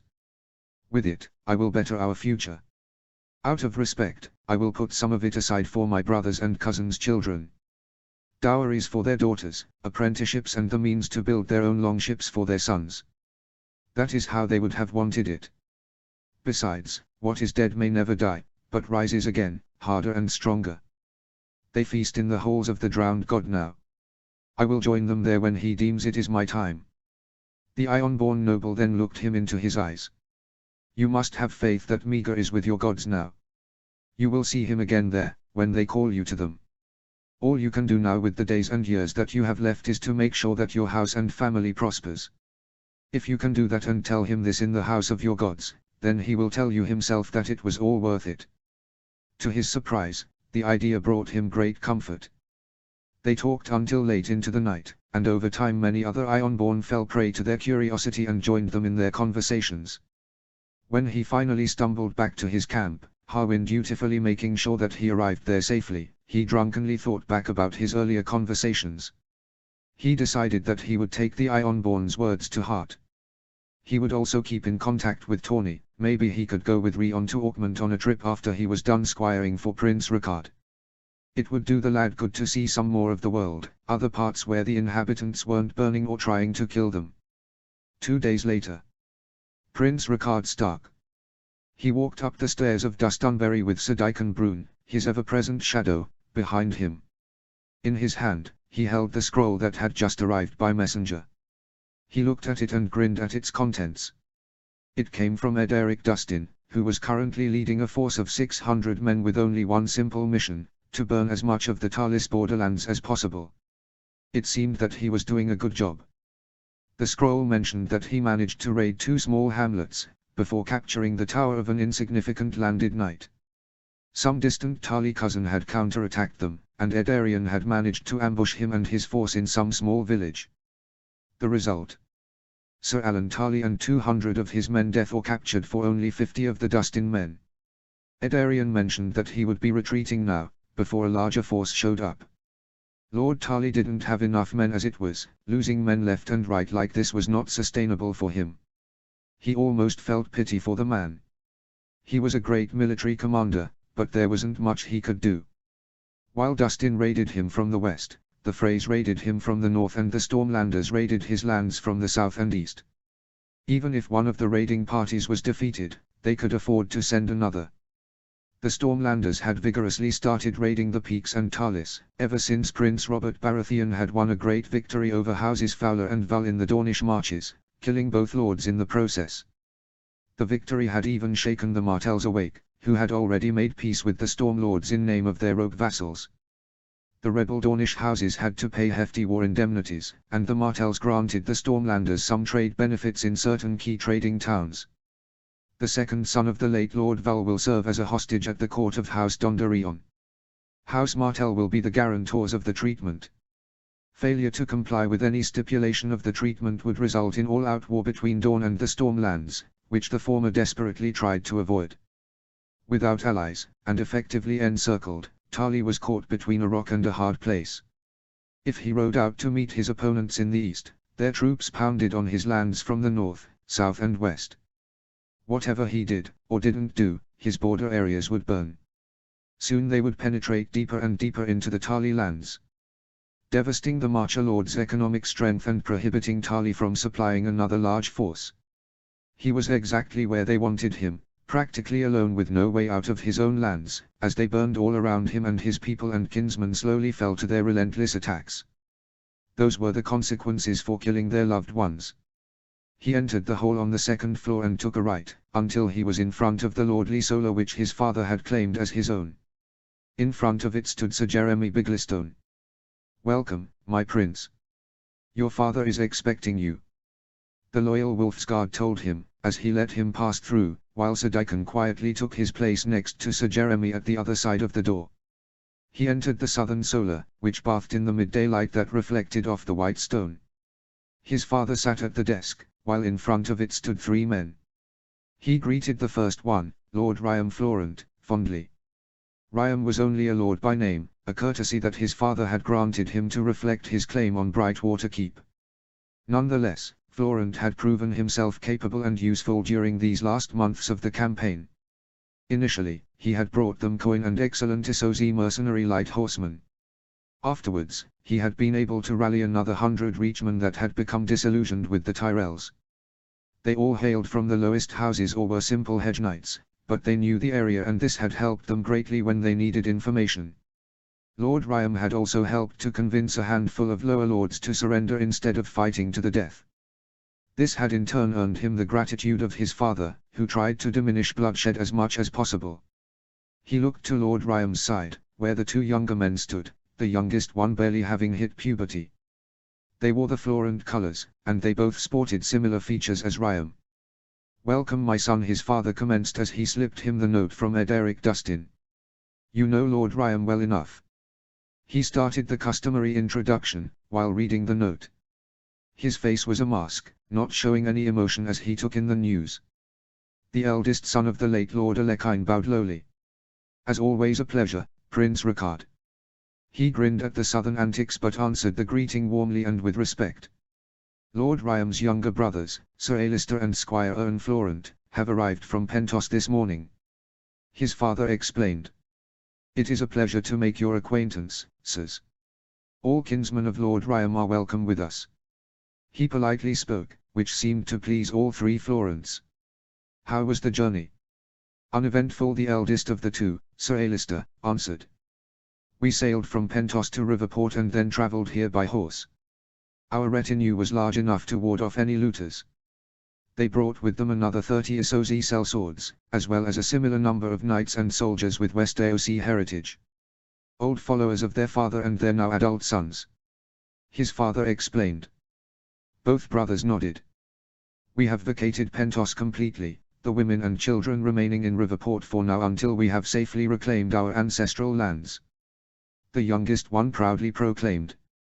"They also brought the remainder of the Florent treasury with them, which Lord Riam has kindly donated to our war efforts." His father interjected again. He looked upon the eldest of the 3 brothers and gave a nod of gratitude. Lord Riam was a shrewd one. He was on the cusp of reclaiming his family's ancestral lands, which would yearly bring in more than he had just donated to them. Nonetheless, it served to bring him and his kin further into their good graces. "House Florent has formally asked to know our plans for them after the war, and, considering that we made these plans together, I found it useful that you would be here." His father explained his presence casually. He pushed down a smile. His kingly father had been making a point of insisting his presence at all important meetings with foreign allies. The Florents didn't seem to realize this and seemed honored at his presence. His father didn't give a damn about honors, he wanted to show the world that they were a united front to bring across a single message: killing me won't matter. If you do, my heir will simply win the war as if nothing happened. Afterwards, he will toast to my death from a cup made from your skull. A simple, but effective tactic, and strikingly accurate. If something were to happen to his father, he would have the unwavering support of all Northmen, and no riverman would dare oppose him after their recent civil war. House Stark and their kingdom was more secure than it had been in decades.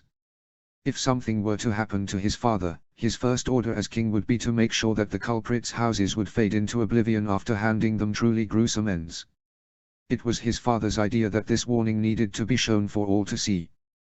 Without having to look to his father for permission, he walked towards the larger table at the back of the room. On it lay maps of the southern reach, from Highgarden to Old Town. He had known this to be the case, as he had left them there this morning. All 3 Florents followed him, as they exchanged curious looks. "Your ancestral keep, Brightwater Keep, was gifted by the late King Willers Tyrell to his good brother Leo Tyrell. Leo and Willers' sister Margary had also received the vast majority of your lands, but not all of it. Houses Beesbury and Blackbar both received some 5% of your lands each as tokens of appreciation for their loyalty to him. He commenced to unfold their plans. You will receive the entirety of it back. Not only the Tyrell part, but also the lands the Beesburys and Blackbars received. All three seemed to positively radiate from that news, but he wasn't finished yet. There are certain complications, however. Margaery Tyrell is still alive, and she is a very capable adversary. Her line also remains alive, and she has done much to secure her rule over your former lands. Yet, we have thought of a solution. We will get rid of the Lady Margaery by sending her to the Silent Sisters, where she will symbolically do penance for the many crimes of House Tyrell. Margaery's 3 sons all died during the war, but the females remain. Her eldest son had fathered a daughter just before the beginning of the war, and her own daughter Olenna remains in the Grassy Vale, as the childless widow of the recently deceased heir of House Meadows. We not only wish to gift you back your birthright, but we also want to ensure that you keep it this time. He told them firmly. To be able to do this, we will need you to make certain concessions. All 3 frowned at him, but none of them uttered a word. You will need to make important marriages to not only consolidate your claim, but to also acquire important allies who will bolster your power and prestige. Evil tongues will talk in the shadows about your mother's relatively lowly birth. No better way to stop this at the start than to take brides from prestigious lineages. We want you to relinquish your autonomy on this matter, so we can help you to procure the rightful betrothals necessary for House Florent to survive. Do you have any names in mind? Lord Ryam asked him, as he forced his younger brothers to remain quiet. As a matter of fact, we do. The future survival of House Florent is of paramount importance to us, as you can serve as a counter to the future revanchism that will be present in the Reach. Therefore, we have taken our time to look at the best possible options.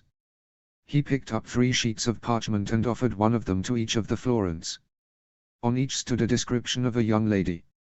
Lord Ryam would marry the recently widowed Olenna Tyrell. She is the last remaining child of Leo and Margaery Tyrell and will make it much easier for you to bring together Margaery's subjects with your old supports in your new reign. The young granddaughter would be sent to a small religious institution in White Harbour where she will be trained as a septa from a young age.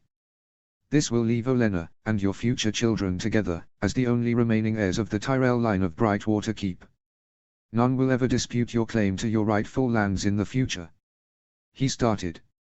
The eldest Florent looked disgusted at the idea of marrying a Tyrell, but after a few seconds of silence he begrudgingly agreed to the proposal, to the shock of his younger brothers. He didn't leave them time to bicker amongst themselves. Sir Alistair will marry Malara Hightower, the youngest sister of the late Lord Gerald Hightower. Their father Lord Garth Greysteel only fathered children at a late age, but he fathered many, nonetheless. Lady Malara is the youngest of his 7 children and the aunt of Lord Gerald's now 6-year-old successor. The 14-year-old Malara has a good bond with her nephew and remains a maiden to this day. The marriage will ensure that the mighty Hightowers, Highgarden's strongest bannerman, will never move against you. Sir Alistair seemed pleased, immediately recognizing the opportunities that a Hightower marriage brought for a second son. He quickly, and gladly, agreed to their suggestion. He then looked to the young Ern Tyrell, barely 13 years old. We propose that you will get betrothed to the youngest sister of the new Lord Blackbar. It is a direct neighbor of you and together with your brother's Hightower connection both will ensure strong connections in the southern part of the Reach.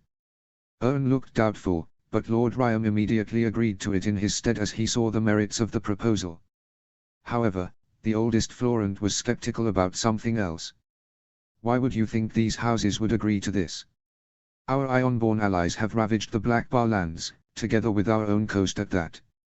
The Hightowers have lost their lord fighting against us. Why would they agree to this? He grinned widely. Because if they don't, their lands will burn. Their orchards will be cut, their fields salted, and their towns demolished. These lords can choose between impoverishment for generations or the hands of their daughters. You would be amazed to see how easy this choice is for most men. The 2 youngest Florents looked at him in shock, but Lord Ryam, who was used to this after serving in their army for months, just grinned. That'll do it, I suppose. The eldest of the 3 voiced. His 2 youngest brothers looked disturbed, but he just nodded confirmatively. that will do it. What are the other concessions that we would need to make? Sir Alistair asked. His father stepped in. We want preemptive rights on at least half of your produce for 50 years. We will always buy at market prices, so you won't ever make a loss on it. However, it will secure our food supply and ensure good cooperation between our houses in the decades to come. The three Florents exchanged looks before Ryan responded with a question. You would always buy at market price. Aye, and if we wouldn't be able to pay that, you would be allowed to sell to other buyers. His royal father replied, which seemed to placate some of the doubts in the room. His father's demand wasn't about money, he knew. It was far more devious than that. Of course, it helped supply the North's food supply in yet another way, thereby increasing their options, but it also directly undermined Highgarden's influence on its vassals. They wouldn't be able to control Florent trade or embargo the North in the future without risking both an unwinnable external war in combination with internal conflict with a close and important vassal. It directly undermined royal authority in the Reach for 50 years. Together with concessions they would demand at Old Town, it would hamstring Highgarden's future power to such a degree that it would risk becoming their economic dependency in the short term. How would we transport it? Winterfell is a long way away. We don't have the infrastructure to bring it to you. Sir Alistair voiced, which brought him back to the conversation. Don't worry about the transport. We'll take care of that. His father waved away the concern. He walked over to the maps and pointed to the area. More than likely, you can simply put the produce on barges down the Honeywine River to Old Town. From there, our traders will take it north to Barrowton and Winterfell. You would think the Hightowers would agree with this. The youngest Hightower countered. Aye, seeing as it is there that I and my father are going there next. He stepped in. Lord Ryan frowned. I thought that we would be freeing Brightwater Keep next. Aye, the army will split again from here. The south of the Reach is completely empty, and the morale of your peers in the Reach is at an all-time low. Many, especially the lower nobility, will simply surrender. Our army is big enough to do this. King Stark, if I may. We heard stories at Riverport that during the battle your army numbered over 60,000 men. I don't see half of that here. Are you sure your army is big enough? Sir Alistair Florent asked. It is big enough. Let me explain our troop situation to you to put your mind at ease. His father started, as he started pointing out his explanation on the map. We of course split from our allies at Appleton, but our original force was always the vast majority of the army. We marched into the Reach with 50,000 men from the north and the Riverlands. Along the way, we lost just over 8,000 and a few thousand are presently scattered across garrisons along the Mandea and the Rosa Road to protect our supply lines.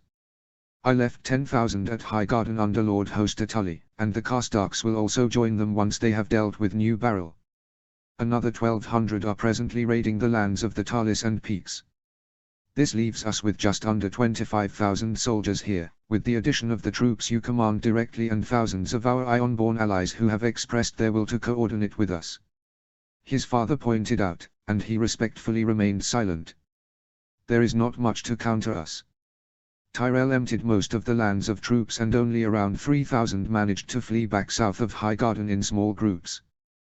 They are scattered around and pose no significant threat. The Black Bars, Bulwers and Costains are holed up in their keeps shivering out of fear for an Ironborn attack by sea. The Red Wines are fortifying every inch of their island, scared to death that history will repeat itself and the Arbor will be devastated. The Talis and Peaks are kept busy by not only our raiders, but also those from the Stormlands, giving us free rein between here and Old Town. Our scouts and soldiers are swarming the borders of his lands. If Tarly makes a move we will know far in advance. The Florents listened attentively, and his father nodded to him to jump in. He stepped forward to the table and pointed towards the map too. My uncle Brandon, and 3,000 men will accompany you and your soldiers to Brightwater Keep. The force will outnumber the defenders at least 8 to 1. Try to use your family's old contacts to open the gate or force a surrender. The quicker it falls, the quicker you can start to re-establish your authority in the area. The Florents looked deep in thought, trying to think on how to approach this. At the same time, the Umbers will march on Uplands and the Mondaelis and Locks will put Honeyhold to siege. My uncle Rukan will move to Bundalan with 1,000 men to attack Bundalan by land, while the Ironborn attack it by sea. This way we will neutralize everything between Dustunbury and Old Town. What will you do? Lord Ryam Florent asked, as he looked between him and his father. His father replied stoically. We will march on Old Town by way of the Rosa Road with the remaining 15,000 men. Splinter forces will capture smaller holdfasts and walled villages along the way before rejoining the host. This way we won't lose time being bogged down by insignificant obstacles, and we plan to arrive in Old Town in a fortnight. The reach is finished, they just don't realize it yet. I have no stomach to drag this war out any longer than it has to be. After the fall of their largest city and economic center, even the Tyrells will come to their senses. You plan to take Old Town? The young Sir Alistair asked in shock. I plan to make the High Towers surrender. I would prefer it if they would do that peacefully, but if they don't, then we will burn Old Town to the ground. It has been done before, and if Ironborn can do it, we can do it as well. His father shifted his balance, taking a step closer and peering into the eyes of the young Florent knight. I want to go home, good sir. I have lost too much here and do not wish to stay in the Reach any longer than necessary. I have lost my brother, my eldest godson, and 2 of my nephews in this war. 2 of my grandsons, I have never laid eyes upon. I want to go home, but I can only do that when the Tyrells have surrendered and when your family has reclaimed their birthright. Sieging Highgarden could take years, and defeating Tali would be bloody. Capturing Old Town is the quickest way to end this war, as it will send shockwaves throughout the Reach. So, that's what we'll do. His father looked tired. The grey in his hair seemed suddenly more profound, and the truth in his words was clear for everyone to see etched upon his face. Nonetheless, that was not all what could be seen. His eyes were cold and determined, as blue ice on a clear winter day. He might be tired, but he would see this war through. No one could doubt that for a second. The Reach would bow or it would break, the choice was theirs. Chapter 97, The Wolf at the Gates. 29f. King Robb Stark. The banners of the north cast long shadows upon the banks of the Honeywine. Old Town, the oldest and grandest city in West Eos, lay before them, its pale stone walls standing solemn and unyielding, untouched by war. The high tower loomed above all, its great beacon burning against the afternoon sky, a reminder that even in the face of conquest, Old Town still stood apart. Yet no army poured forth from its gates. The city seemed to have chosen negotiation over steel. He sat atop a great black stallion at the head of his host. He was no longer the bright-eyed youth who had ridden to war from the Wolf's Wood so many years ago. The weight of kingship and battle had left their marks upon him. His auburn hair had darkened with age, streaked now with grey. When he had looked at his face in his washing bowl this morning, his features had been lined with the burdens of a man who realized that tens of thousands depended on him, showcased by the wrinkles had sprung up around his eyes and across his forehead. His once youthful strength had long settled into something heavier, tempered by experience, but recently it had often felt as if it were sapped out of him. As if something had punctured the core basin of his mental strength, and it now slowly leaked away through this invisible hole. Nonetheless, he steeled himself. He had never worn his armor for glory, he wore it for duty. Its grey steel may have been dulled by the passing year of campaigning, but it was no less formidable. He had to do his duty, and so he would. His father's sword, Ice, was strapped to his back, one of the last things that still tied him to the green boy he had once been. Behind him, the northern banners flew, dire wolves of Stark, flayed men of Bolton, proud horses of Riswell, and many more flowing in a column as far as the eye could see. The wind carried the salt from the whispering sound, mixing with the scent of old parchment, incense, and the lingering fires of war from the lands behind them. The North had come to Old Town. For as long as he could remember, he had heard stories of this great city. His old teacher, Mayor Stillowin, had studied here for many years, and had spent many hours telling him about the inner workings of the citadel and the clean cobbled streets and busy docks of the economic heart of the Reach. Those memories seemed multiple lifetimes ago. As a child, he had always wanted to visit it, but those feelings had passed years ago, ever since his father had died and the responsibilities of the North and Riverlands had come to rest upon his shoulders.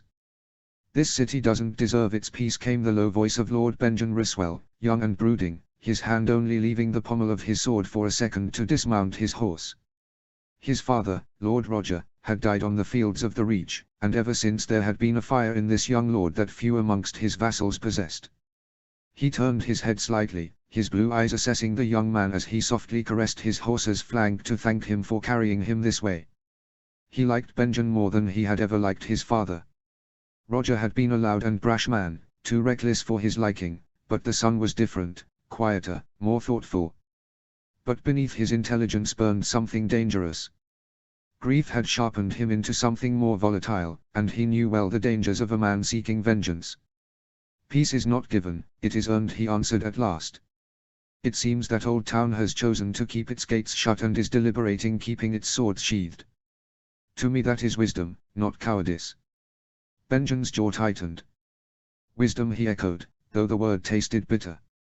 "I wonder if my father would think the same as he is now, his bones bound in some bag waiting to be transported home as his ghost wanders around southern fields, confusingly searching for a weirwood tree he will scarcely find, to connect him to the gods." "Your father died as a Northman," should Lord Domeric Bolton commented, his pale eyes unreadable as he rode beside them. "With sword in hand, and an enemy before him." Benjen exhaled sharply through his nose. "And yet here these men stand, untouched by that same war, waiting to welcome us like we are mere travelers on their road." His fingers flexed around his sword hilt. "The Reach fought us with everything it had, and Old Town still stands, its towers high, its people warm in their beds." "That is not justice. It is survival," Domeric corrected. "And survival is what truly rules the world, not justice." The young Roswell fell silent, though the tension did not leave his body. He watched him carefully. He had known vengeance himself, known the cold hunger of wanting justice for his own murdered kin. But vengeance was a poor kingmaker, and an even worse ruler. Then came the sound of chains groaning. The vast gates of Old Town, untouched by siege engines, began to creak open. The northern host tensed, hands resting on hilts, but no flood of defenders rushed forth. Instead, a small group of men rode out into the open air, their temper almost calm, deliberate. At the center of them was a man in his early 20s, his face youthful but composed, his posture carrying an air of quiet confidence. He wore a suit of well-fitted mail, polished and too decorated to ever be practical, with a tunic over it in the colors of House Hightower, white and gray, with the sigil of his house embroidered subtly upon the chest. It was the garb of a high-born tourney knight, not that of a warrior. Nonetheless, he carried himself with the ease of one accustomed to command, yet there was no arrogance in his stance. His dark blonde hair, tied back in a simple but elegant knot, caught the afternoon sun, and his clear blue eyes swept across the northern host, of which more arrived any minute, assessing without fear, observing without admiration. He had the measured composure of a man who knew his city still held power, even in the face of an army. This was Sir Malgrin Hightower, younger brother to the late Lord Gerald Hightower and uncle to the boy lord who now bore his family's title. Though only a few years past his knighthood, he had been forced into the role of regent for his nephew, and now he was the man who would decide the fate of Old Town. The knight dismounted and stopped a dozen paces before him, his posture straight, his expression carefully controlled. There was no sign of nervousness in him, nor any sign that he sought to impress the northern king. It was a rare thing. Many men who stood before an army that had subdued half the Reach were either awed or afraid, others would be angry and vengeful for the death of their elder brother. Malgrin Hightower seemed to be none of those things. For a long moment, there was silence. The wind stirred the banners above the walls in the distance, the white tower of his house rippling in the warm southern breeze, while grey direwolves behind him eagerly answered their challenge. Then, without flourish, Malgrin inclined his head, just enough to acknowledge his royal status, but not deep enough to suggest surrender. A delicate balance, one that few could maintain without inviting insult or appearing weak. "King Stark," he said, his voice calm, measured. He did not speak quickly, nor too slowly, each word delivered with precision, carrying the weight of a man who understood the stakes at play. "Welcome to Old Town. Sir Malgrin, it is a pleasure to make your acquaintance, although I hoped it would be under better circumstances," he greeted the knight back. He looked upon him and there was no fear in Hightower's eyes, but neither was there defiance. There was only calculation, a quiet confidence that Old Town's value had not yet been diminished by the war raging beyond its gates. He understood in that moment that while the Tyrell regent at Highgarden had wanted to give him a tongue lashing, seeing their meeting as a way to vent her pain and anger and show her superiority, the Hightower regent wanted to give him something else, a game, a southern verbal joust to salvage as much as he could out of this dire situation, as he knew he couldn't win it on the battlefield. He was here to bargain. He guided the knight towards a pavilion that had been quickly set up by his vanguard. It was a hastily erected thing, its northern banners stark against the warm, salt-laden air of the Reach. Inside, he sat down at the head of a long wooden table, one that had been set up in less than an hour, its planks still smelling of their travels. He had discarded his riding cloak, but his armor remained, as did ice, as it was set against the leg of the table, a sight as familiar as the old scars he now saw lined across his body. He kept his blue eyes, colder than the winter wind, fixed upon the man seated across from him. There, Sir Malgrin Hightower took a seat. He had accepted wine when it was poured for him, but had yet to drink, his long fingers resting lightly on the rim of the cup. His posture was relaxed, too relaxed, as if the weight of Old Town's survival were merely another game of Sivas, and not a city on the edge of ruin. On his right, seated close to him, sat Ricard. Where he intentionally projected unyielding authority, his eldest son exuded calm control, the coiled patience of a wolf waiting for the right moment to strike. Beside Ricard sat Allard Dustin, future heir to Barrowton, his expression brooding. Like many northern lords, Allard carried a personal weight in this war. His favorite uncle and cousin had died fighting in the Reach, his sister dying in childbirth in Winterfell while he could do nothing about it. His amber eyes burned with the quiet resentment of a young man who had lost too much, but he remained still, watching as the game unfolded before him. On his left, as silent as a spectre, sat Lord Domeric Bolton, pale as milk glass, his expression unreadable. He listened, always listening, his mind dissecting every word, every breath. Next to him, Lord Benjen Riswell, younger and hungrier, tensed like a hound straining at its leash, the grief and anger of his father's death still hanging over him like a storm cloud. Next to Malgrin sat only a handful of Old Town's elite, two lesser nobles, a merchant, and a maester. Only the nobles had the air of warriors, but the first one was too old and the other seemed green. Malgrin alone bore the burden of negotiating with the wolf.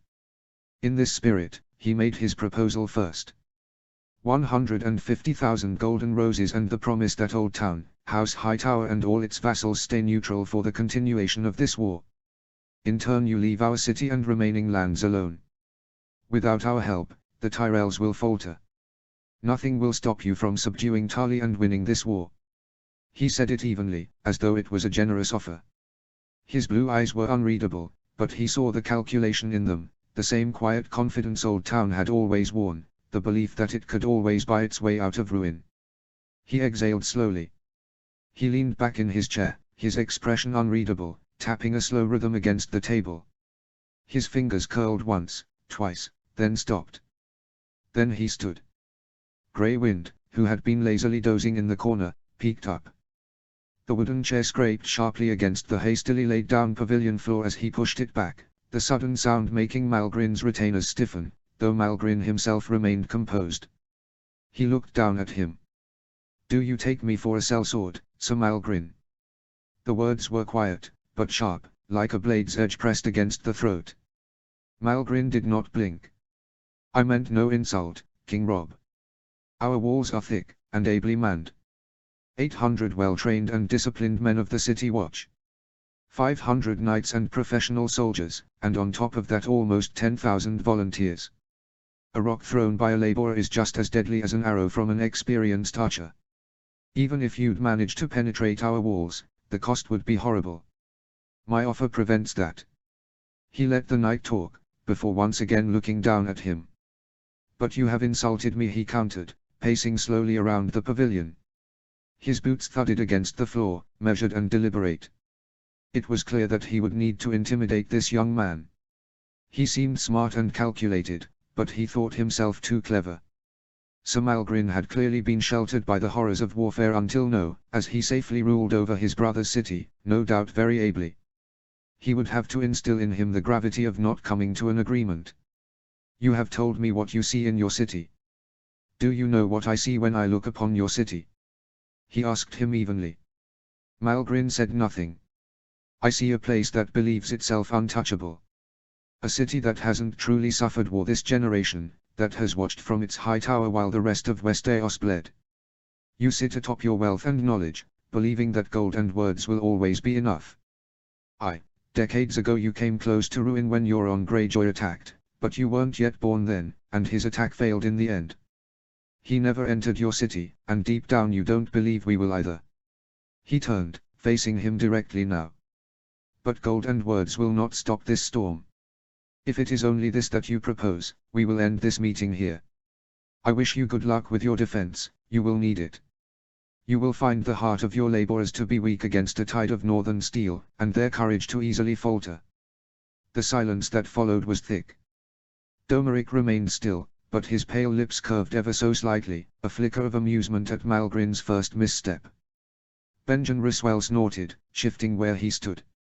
Ricard remained still, his sharp blue-grey eyes watching the exchange, silent but present. He did not shift, did not flinch. He had seen him play this game before. His son studied Malgrin carefully, but his face betrayed nothing. He felt proud at his conduct. Usually, it was he who played the role of the brutal Northman, it came more naturally to him, but this was no insignificant lord, this was House Hightower. It had to come from him, from the king not the prince. Malgrin exhaled. Then, slowly, he lifted his gaze to meet his. Still composed, still calculating. What, then, do you want, King Stark? I will give you two choices. He leaned forward, resting both hands upon the table, his voice quiet, cold and dangerous. Option 1, Old Town burns. No one moved. He let the weight of his words settle before he spoke again, his tone flat, factual, inevitable. Your wharves and docks will be the first to go. Every ship in your harbor turned to embers. Your lifeline to the world, to power and wealth, gone. His fingers curled against the wood. Then we slaughter your people. Men, women, children, we will leave none behind. Your streets will run red with blood until your canals flow with corpses. The scent of burning flesh will choke the air, and the silence that follows will be deafening. You may not have seen it before, but I have. Ask the survivors of Tumbleton, if you can find any. His voice never wavered, as Risswell and Dustin looked upon him with grim satisfaction. Then we break your city. Your walls, torn down. Your homes, leveled. The starry September. He tilted his head slightly. Reduced to rubble. Malgrin still did not speak, but his grip on the table had tightened, his companion's eyes wide as walnuts from the rich Reach orchards. He continued, his gaze unrelenting. And the citadel, he added softly, will be methodically plundered. Every book, every scroll, every piece of knowledge will be stripped from its halls and carried to Winterfell and Harrenhal, where it will be put to proper use. Then we burn it. Whether we take the high tower itself won't matter. After we have gone, and you come out of your hiding holes, you will find nothing but ash and ruin to rule over. Still, Malgrin did not react. But his retainers did. The lesser lords shifted uncomfortably. The Maester exhaled sharply, casting a nervous glance toward his regent. The Reachman, who had earlier stood so silent and composed, began to realize the gravity of the threat. The mention of Tumbleton was enough to instill pure dread in their hearts. For added effect, he simply waited. Finally, after a long moment, Malgrin inhaled slowly. His grip on the table relaxed, and when he spoke, his voice was unchanged, but he was no longer testing, no longer playing. And what he asked, is the other option. He gave a slow nod. You let me inside. Malgrin lifted his chin slightly. You will pay me a proper tribute, gold, silver, enough to reflect Old Town's true worth. Your sister Malara will marry Sir Alistair Florent, to ensure peace and stability after I leave these lands. In return, I spare your city. I do not touch your citadel. I do not touch the starry September. Malgrin waited. In response, he smiled coldly. But the High Septon comes with me, he is to face justice for his actions. Every most devout representing the North, the Riverlands, and the Vale will be taken into my custody. He paused. We will see that they understand their faith belongs to the new world order created 30 years ago. If they wish to represent their flock, they can, and my people can adhere to the seven freely as their forefathers, my own maternal kin, has always done. But those men sat in Old Town, enjoying its luxuries with their fat bellies full of wine while they either condoned a holy war against their own people, or wrote letters to their king not to honor their alliance. This will not happen again. No Northman or Riverlander will ever sit on those conclaves again. I will create for them similar institutions where they can freely organize their faith, but without the influence of outside powers. Never again will they be bribed with luxury while they doom their kinsmen back home. And again, you will let me inside. A heavy silence followed. Malgrin did not react at first. Then, after a long moment, he exhaled through his nose, slow and measured. He did not argue. He did not bristle. He seemed to think. Finally, he lifted his cup, swirling the wine idly before taking a single, slow sip. Then he set it down. Now, that Malgrin murmured, his lips curving in what might have been the ghost of a smile, is an offer worthy of the legends some attribute to you. The smile didn't rise to his eyes though, those looked as calculating as before, but he seemed to observe a hint of fear behind it, expertly masked but still visible. He saw the comment for what it was, a ploy to win time so the man could think. He didn't care. He could think as much as he wanted. I am no legend, nor do I care for them. He flatly replied, dismissing the attempt at flattery. I am the king in the north and the riverlands, and I am stood here before your gates with an army that will only swell with each passing day. Many of my vassals have broken off from our host to attack your vassals, at Honeyholt and Uplands for example. Once those keeps have fallen, their men will reinforce our forces here. In the meantime, your resolve will weaken, and your walls will crumble. They will fall, sooner or later, and the horrors that take place then will be on your head. Malgrin didn't respond on his comment. I had heard that you allied yourselves to the remnants of House Florent. I hadn't expected you to be negotiating their betrothals. The three sons of the late Lord Alekhine have already laid siege to their ancestral castle together with my brother Brandon. They will soon reclaim it and all their old lands. Once they have done so, they will once again become one of the strongest houses in the Reach. They were good enough for you to marry into then. I recall your own grandfather marrying a Florent at some point. They should be good enough now. You are right there. Nonetheless, I seem to recall that some of those ancestral lands now belong to a major vassal of my nephew, namely House Beesbury. Hightower responded. Let's call that your sister's dowry. He retorted, to which the knight nodded, understanding that this was not a request but a demand. You forget that our city hasn't fallen yet. I have told you our numbers before, and our walls are strong. Your attacks may falter. Of no consequence. He waved away the meek attempt at power play. As I told you before, my army will only get stronger. All losses from previous attacks will continuously be replenished. Besides, my youngest brother Rukan marches on Bunderlin, while an Ironborn fleet helps him from the seas. When House Blackbar falls, your coastal vassals will be next until they come here. The Ironborn will gladly help me to succeed where they failed under your grandfather's reign. Now he saw a clear flicker of fear well up in the young knight's eyes. He tried to hide it, which he was much more adept at than his advisors. The merchant, especially, who sat on the side, started wailing softly about the financial losses his family had incurred under the Ironborn 30 years ago. I will give you your gold, let's say, 350,000 golden roses. He asked, to which it was his own turn to nod. It was a much fairer number. He would of course be able to easily raid 10 times that amount by sacking the city, but this way he wouldn't lose any men and Old Town would still be able to contribute to the general war indemnities the Reach would have to pay. I will agree to your proposal for my sister's hand, as well as your suggestion to the dowry. If the Florents are back, we will welcome them in our midst as before. He was content with that. However, your suggestion for the faith is impossible.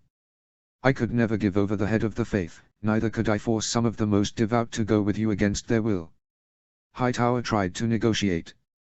Then I guess this conversation is over. He shrugged. I will not budge on this.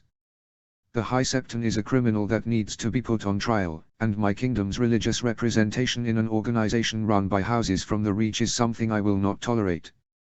Dustin and Riswell both hummed their support, while Ricard nodded to reflect his approval. Domeric's mouth curled into a terrifying grin reminiscent of his late father. The message was clear, everybody on his side of the table wanted this. Hightower blinked a few times, clearly deep in thought. I can't do as you propose, however I might be able to help achieve your goals in another way. He simply raised his right eyebrow in response, urging him to elaborate. My house has a lot of influence among the most devout. Now that the kingdoms are divided and at war, and King Garland is dead, they are without an obvious patron. They will look for guidance on what to do.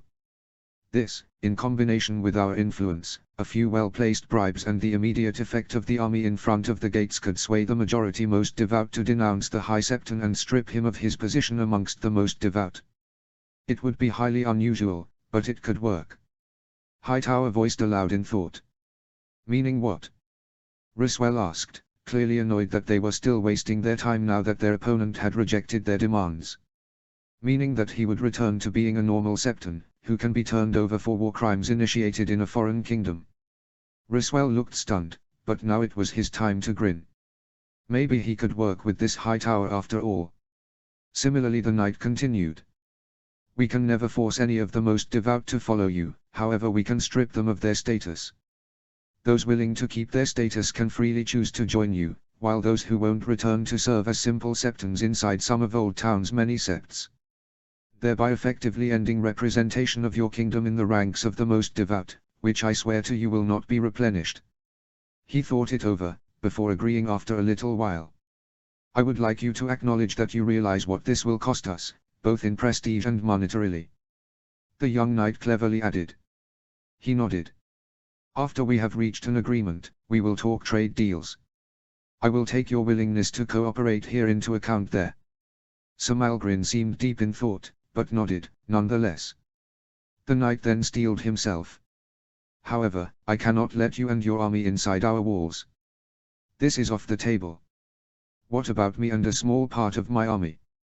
He countered, to the dismay of his lords, who started protesting this idea. He paid them no mind. Why do you want to go inside? I have been raised on tales of Old Town and the Citadel since I was a little child. I am 46 years old. I would like to verify those for myself. Besides, I have questions for the Archmaesters. He answered to the surprise of many. The Maester at the opposite side of the table looked to him in shock. You would want a meeting with the Archmaesters. Why? The older man asked him. Much of the North's history is shrouded in myths and legends. Many of them are concoctions of imaginative minds, but some are not. I have found evidence proving at least a handful of those. If there is one place that can have any information and answer at least some of my questions, then it must be the Citadel. The bookish old man looked deeply into his eyes. There is a reason that the answers to some of your questions have been lost, Northern King. The Citadel does not like to dive into the old mysteries. Novices and acolytes are discouraged from pursuing it. Only 1 in 100 Maesters forges their Valyrian steel link. He nodded. I know this, but my old teacher had. His insights were invaluable to my understanding of them. Ever since his passing, I have lacked the knowledge to answer new questions that have arisen over the years.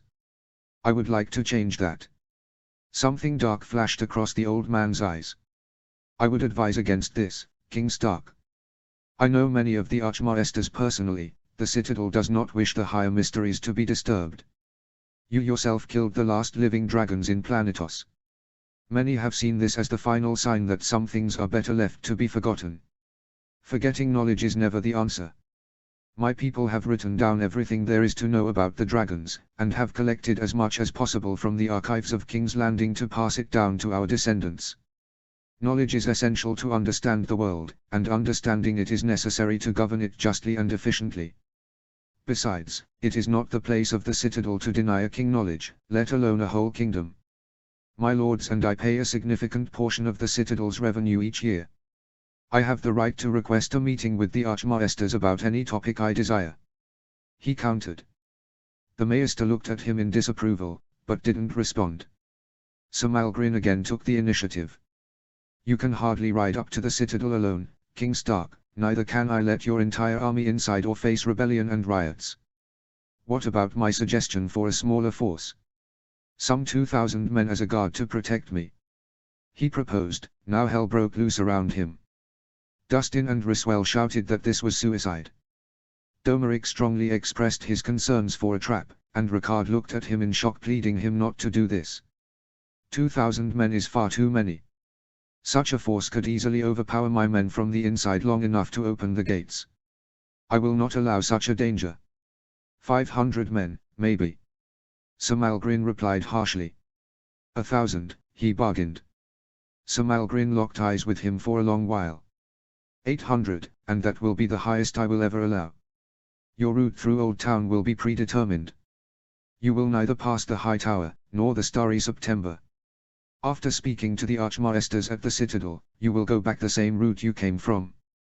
Neither you, nor your men, will walk Old Town freely, lest we want to risk riots. Many of our people lost kin during your campaigns. They will not look fondly upon your arrival. The Maester next to him wanted to protest, but the High Tower Knights made sure they weren't interrupted. I agree to those demands. I will expect you and your men at the northeasternmost gate 1 hour after sunrise tomorrow. Hightower continued, but Ricard cut him off. There is no way this will happen without the exchange of hostages. My father won't set a step inside your city tomorrow before adequate hostages have arrived in our camp. His son cleverly interjected. Sir Malgrin sighed but nodded in agreement. Riswell muttered that no southern hostage would ever come close to being adequate, but he ignored him. Likewise, the Maester's hostile looks were disregarded. They finished the day with trade talks. They went back and forth a few times, until it was agreed that for the next 50 years his kingdom would have the preemption rights on 5% of the produce of House Hightower and its vassals. The actual amount didn't matter all too much. What mattered was that it would greatly undermine the authority of Highgarden in the future. House Hightower would dedicate a wharf in the Old Town harbour to trade with his kingdom. The wharf, which would be renamed to the Northern Wharf, would be big enough for 6 ships to moor at the same time. For the next 30 years, the toll on the Northern Wharf would only be half of the normal toll and only ships from the North and Riverlands would be allowed to dock there. In return, he promised to export lumber and wool at favourable rates. This created goodwill with Sir Malgrin and would once again boost trade along the western shore, giving ample opportunities to the houses there to the delight of both Dustin and Riswell. After these talks, they shook hands and parted ways. Tomorrow, he would be allowed to enter inside the city. The next morning, the early chirping of the birds woke him, and he quickly got up from his straw bed. As he washed his face, Galbart almost ran in while still trying to get the crusts out of his eyes. His grandson had probably heard him wake and had jumped up to do his duty. He smiled at the boy and ruffled his hair, before they prepared for the day together. He donned his mail, just in case, but over it he wore a splendid white tabard displaying a grey running direwolf on both his front and back. His horse would wear a similar one. A sword hung from his belt, as he had given ice to Ricard. His father's sword was far too precious to risk inside of Old Town. Besides, if it came to it, street fighting was not the place for a great sword. He broke his fast together with men from his extended family and rejoiced in the act, even though the atmosphere was tense. Many didn't want him to go inside the city, some even calling it folly. He understood their reasons, but he had his own. He had to visit the Citadel. The only absentee at the meal was his son John, who had insisted on arranging the prisoner exchange before he would set foot into Old Town. After he had finished eating, he walked outside to see his horse saddled and ready for him. Other horses, similarly prepared, flanked it. His nephew Rion dutifully stood next to them, probably on Ricard's orders. He greeted the lad and thanked him, as he climbed up his horse. Silently, his son and heir did the same next to him. They had fought last night, a thing they seldom did. Ricard had called him a fool for insisting on visiting the Citadel. He found that he risked his life and the fate of the family and the kingdom for it, but he was wrong. Ricard was ready to rule and House Stark and the kingdom would be in good hands if something were to happen to him. Nevertheless, he had given his eldest son clear orders. If something went awry, he was to burn down Old Town and commit a slaughter. That would ensure his reputation as his ruthless successor and deter anyone from trying to take advantage of the succession to test their kingdom. As they reached the gate, John rode up to him. Lord Hightower's younger brother and heir and Sir Malgrin's young daughter have both been handed over into our care, together with two of Sir Malgrin's cousins, Sirs Uthor and Garth Hightower. Thank you, son. You did well. Jon smiled at him in return, but it didn't reach his eyes. He looked over both of his sons as he dismounted. Stop fretting so much. This won't be the last time you see me. He told them, but they didn't seem entirely convinced. He sighed.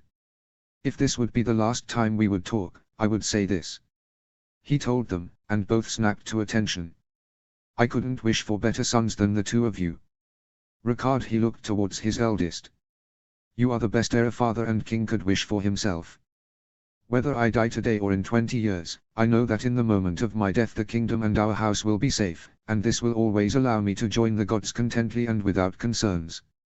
If your son Edwyle becomes half as capable as you are, this will indeed become the age of the wolf.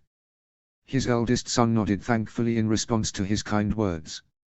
Jon, he voiced, as he switched his focus to his youngest son.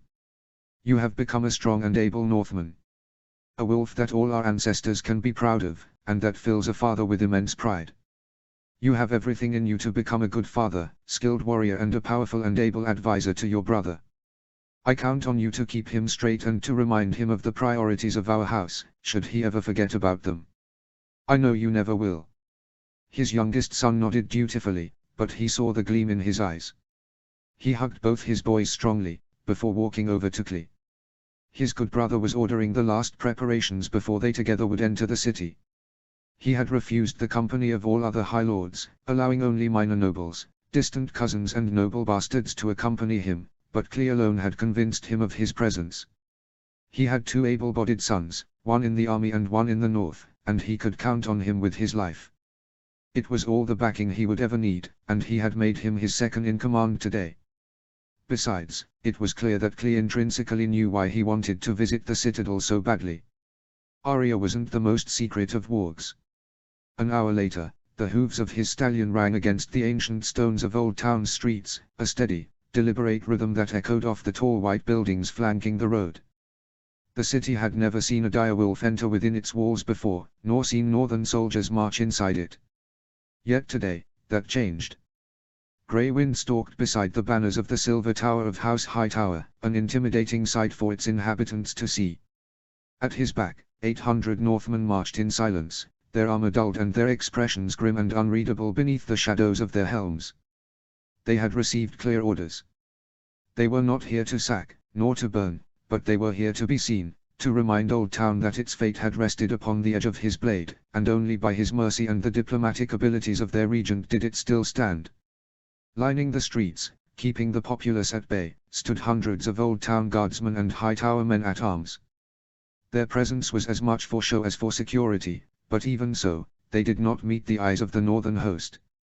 They stood with rigid backs, their polished helms catching the light, but there was an unease among them, a stiffness to their posture. The people of Old Town, merchants, scribes, scholars, dockworkers, craftsmen, septars, and traders, stood pressed into the edges of the streets.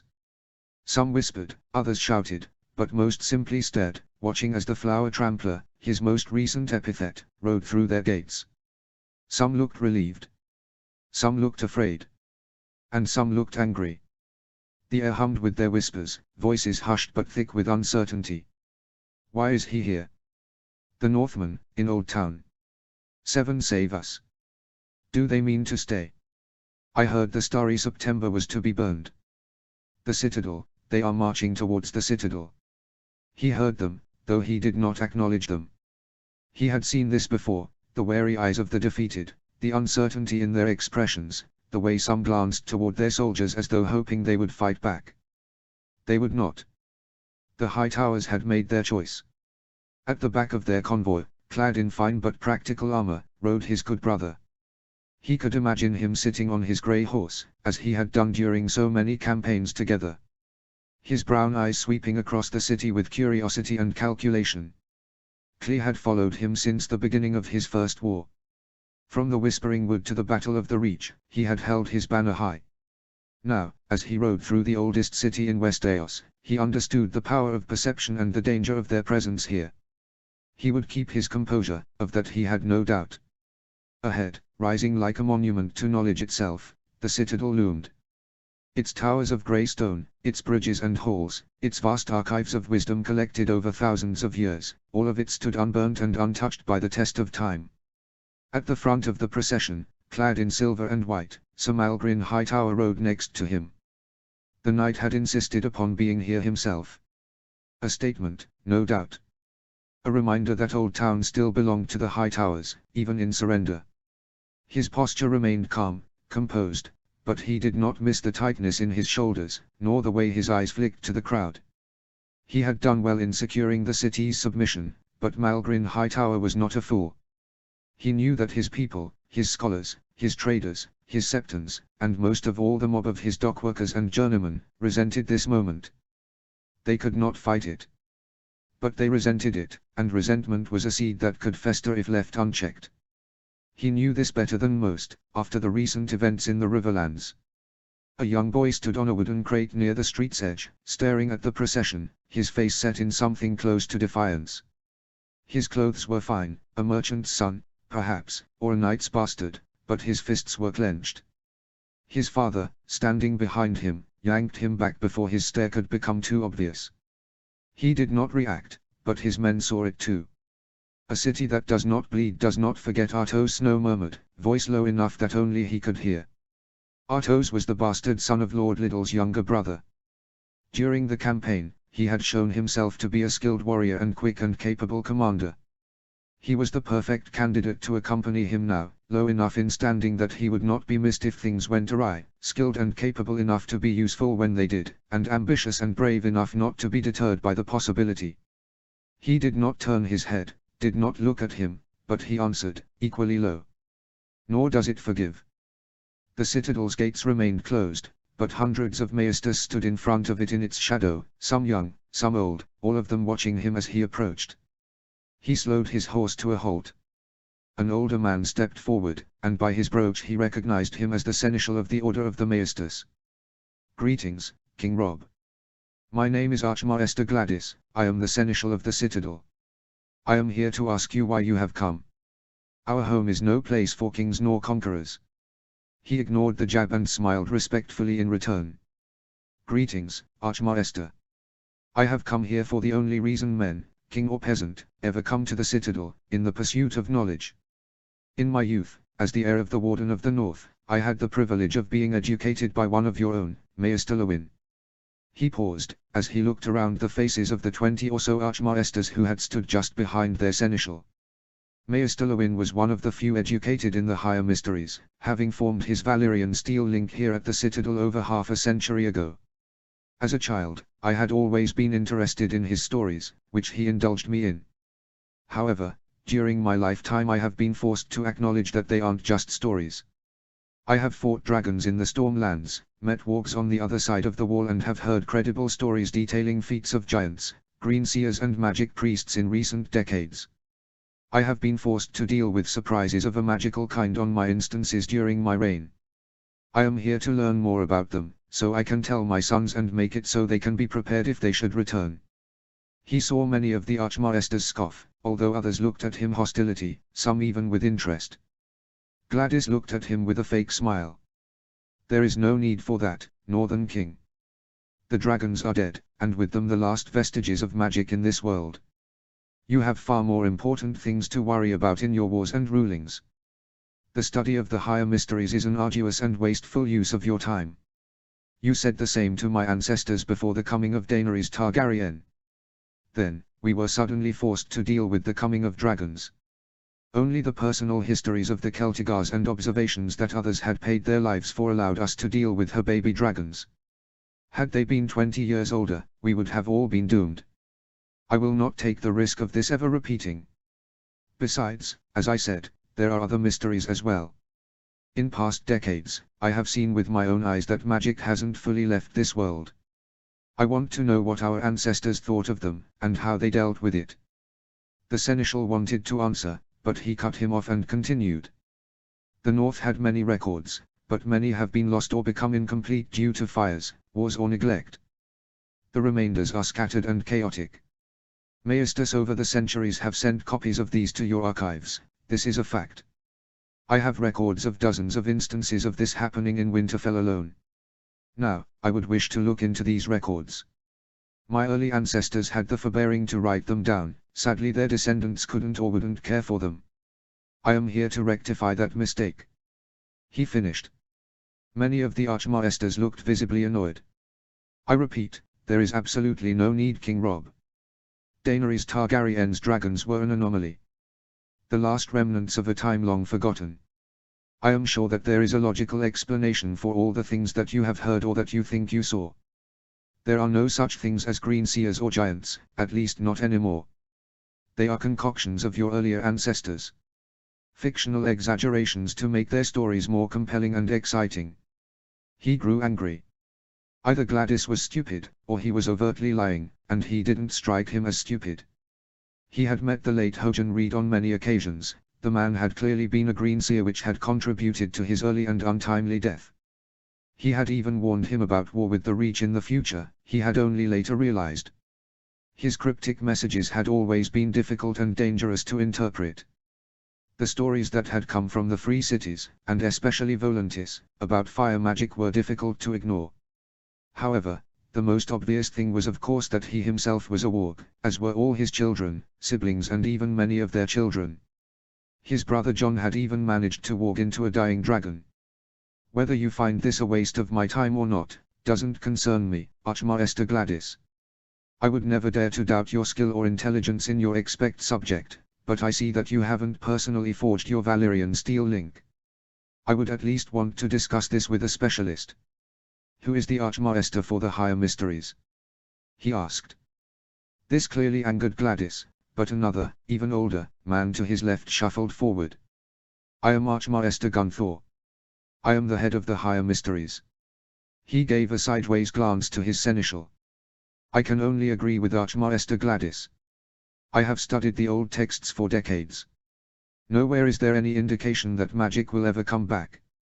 Most of the texts we have speak of unnatural occurrences, easily explained by natural occurring events. The stories you heard about skin changers and green seers are just that, your grace, stories. They tell us a lot about the world view of the first men but aren't at all credible. You are mistaken, Archmaester. I saw wargs, or skin changers as you call them, in action with my own eyes. Others can verify this too. These aren't mere tales. Magic is still around and I want to know more about it. He retorted. You have seen men change into the skins of animals. A voice called from behind the Archmaesters. He looked to find who was talking and found a middle-aged man in Maester robes at the front of the hundreds of Maesters standing before the gate. He seemed to have only realized what he said after he did so and tried to shuffle back into the crowd as he felt the angry stares of the Archmaesters upon him. I have. What do you know about them? Who are you? He is no one, King Stark. The seneschal waved his concerns away, but he would not have it. He looked the Maester at the back deep into his eyes. These men here before me might be your superiors, but I am still a king. You will answer me when I ask you a question.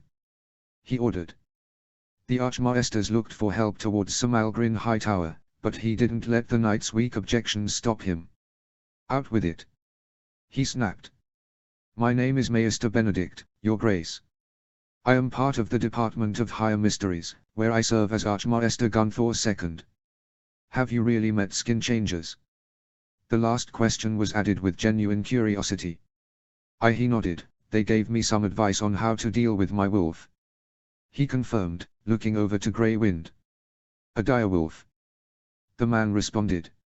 Some might even consider that to be a magic creature. Your ancestors sure did.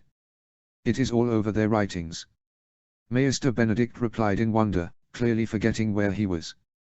Otherwise, he wouldn't have dared to open his mouth because of the hundreds of deadly stares coming his way. I consider myself to be one of those. Grey Wind is far too intelligent to be without magical element. I owe him my life 10 times over. He responded, before looking back to the seneschal. I formally request entrance to the citadel, Archmaester Gladys. I wish to learn more about the higher mysteries. I want to read the words of my ancestors and the commentary it produced from earlier generations of Maesters.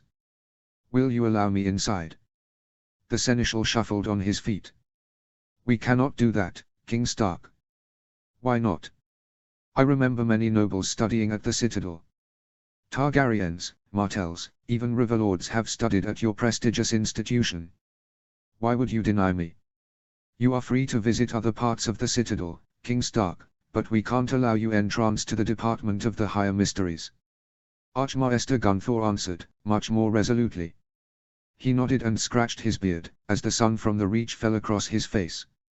I see. He looked towards the crowds behind the Archmaesters. He hoped that he had judged the curious man rightly. Maester Benedict, I formally request that you enter my service. I will of course pay the citadel the customary amounts. For your trouble, I will triple your rates. In return, I will allow you entrance to the private libraries of Harrenhal, Riverrun, Winterfell and those of all other northern lords willing to cooperate, which I believe will number in the dozens. I will allow you to analyze giants' bones and examine our direwolves. I will also bring you into contact with a skin changer. Even from this distance, he saw the man's eyes grow wide. Whispers from maesters and onlookers all around erupted at that. Blasphemy, lies, northern savage, he could hear, but he ignored them all. You know a skin changer. You can bring me into contact with him or her. Maester Benedict responded, not even trying to hide the wonder in his tone. They stared at each other for a few seconds, as screams and shouts erupted all around them. Suddenly, the middle-aged Maester smiled broadly. I will gladly join your service, your grace. To interact with a living skin changer, and document it, is an opportunity any student of the higher mysteries dreams of. Many of my predecessors have made it their life work, but to no avail. I will not squander this chance. He beamed, as he walked up to him. Get back, Benedict. Archmaester Gunthor hissed. You will regret this. If you do this, you will be banished from the citadel forever. We will cut your chain. You will be an outcast. The seneschal yelled so loudly that the maester stopped dead in his tracks. Maester Benedict shot one look to Grey Wind, studying his companion for a mere second, before closing the last of the distance between them. I want you to examine everything there is to find in the north and the Riverlands and compare it with your own knowledge. Is there anything more that you would need from here? He asked him, ignoring all the southerners around him. The maester looked at him pensively. Acolytes, your grace. I cannot do it alone. He nodded in understanding. Anyone else willing to join me will also be paid triple your regular rates. You will be allowed the same access as Maester Benedict, but you will fall under his supervision. If you have any interest, come forward now. He proclaimed, as he looked over the hundreds of maesters and acolytes in front of him. For a moment, nothing happened. Then, a young man, no older than 20, pushed himself forward from his position at the back of the crowd. Another, of a similar age followed, and then another until in total 6 men had come forward. He looked them over. 2 seemed to be novices, not having forged a single link yet. 3 were acolytes. 1 had but a simple link in Ravenry, the second had forged 3 and the third had 7 links. Crucially, the latter 2 had both received their Valyrian steel links. The 6th member was a full-fledged maester, over a dozen links hanging from his chain. He exchanged looks with Benedict, who looked immensely pleased as he greeted the maester and 2 of the acolytes personally. You cannot do this. That is half my department. The ancient Archmaester Gunthor screamed. Seneschal Gladys looked him into eyes. King Stark, you cannot do this. You will be making an enemy of the citadel. I would think carefully before accepting these outcasts into your service. He blinked slowly, as he tried to wrap his head around the threats. Archmaester Gladys, it is you who doesn't understand. You aren't allowing me to investigate the notes that my own ancestors wrote. That alone would be enough to earn my ire.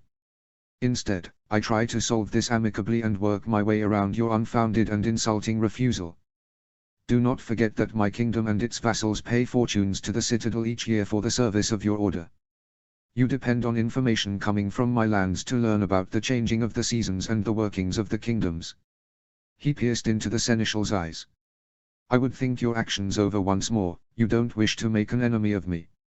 All of the coin and information would cease coming south in an instant if you do so at a time where your main donors are lacking coin, and their fields are ravaged by armies and Ironborn. I cannot allow you to purge our members. Gladys rebuked loudly. I don't.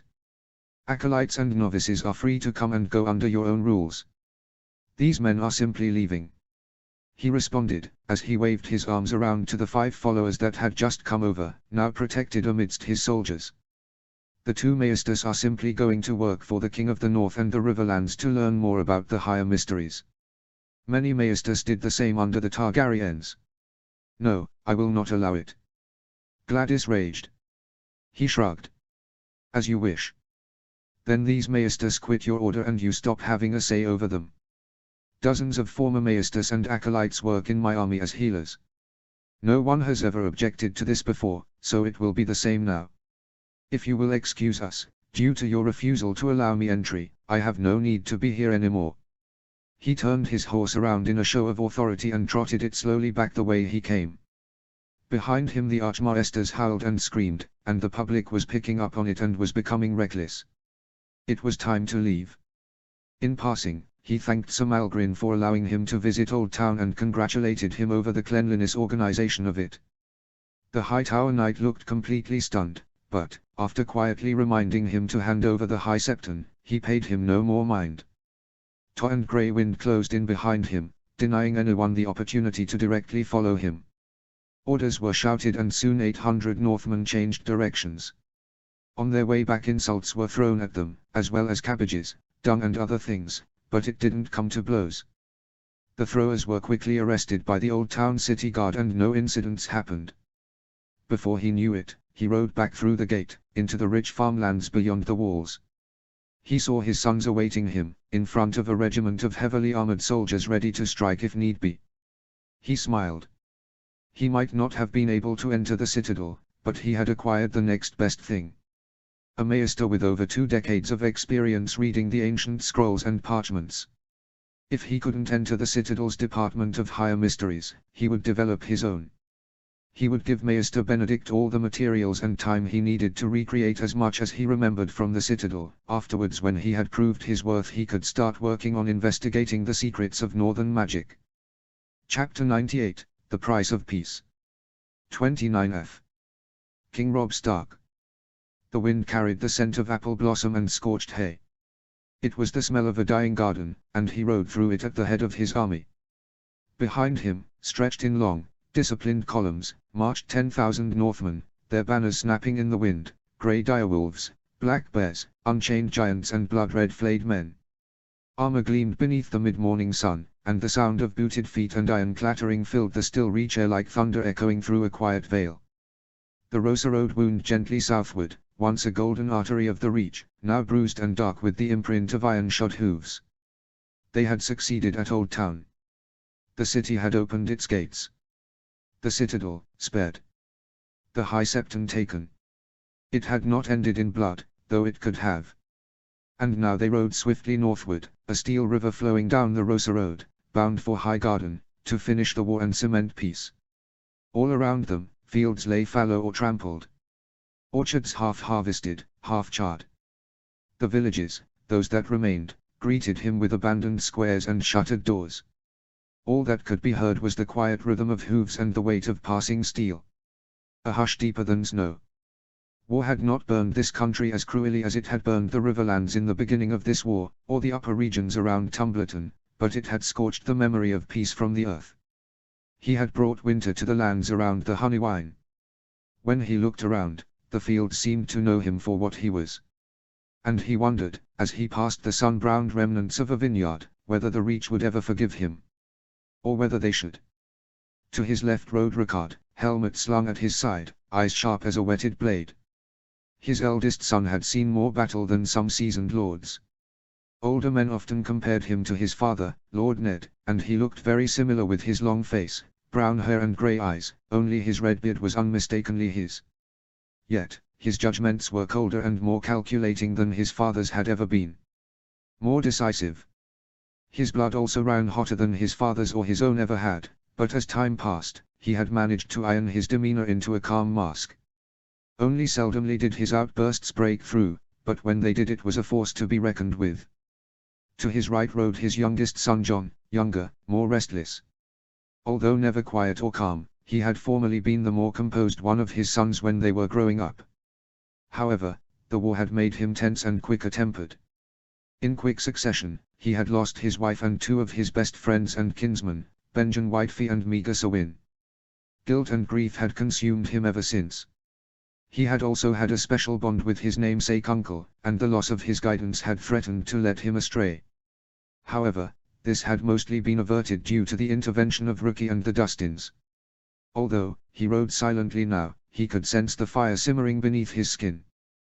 The need to divert his doubts and demons onto others. Both his sons had earned their place at his side. But he sometimes feared what this war would make of them. Men, yes, but what kind of men? Deep in thought, he looked around. The Reach had once been a land of song and cider, of long tables and longer summers.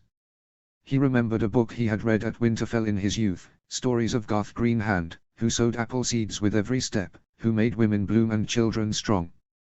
A green god in a golden land. Now Garth was dead in the dirt. Buried beneath Levi corpses and the scorched banners of houses Tarley, Beesbury and Blackbar.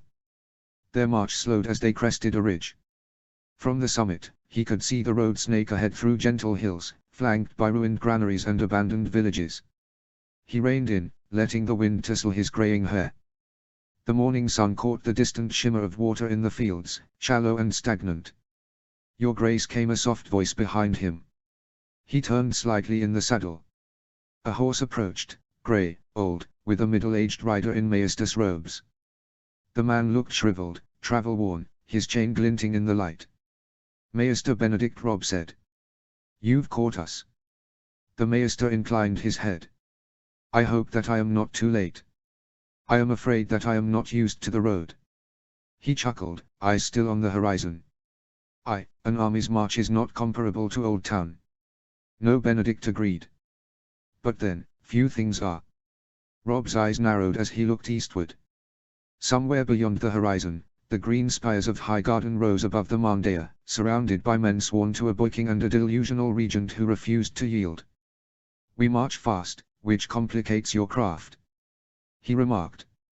"It does, Your Grace." "Well, then we will put this time to good use. Please ride in between my eldest son and me. I hope you do not mind my sons being present for this conversation.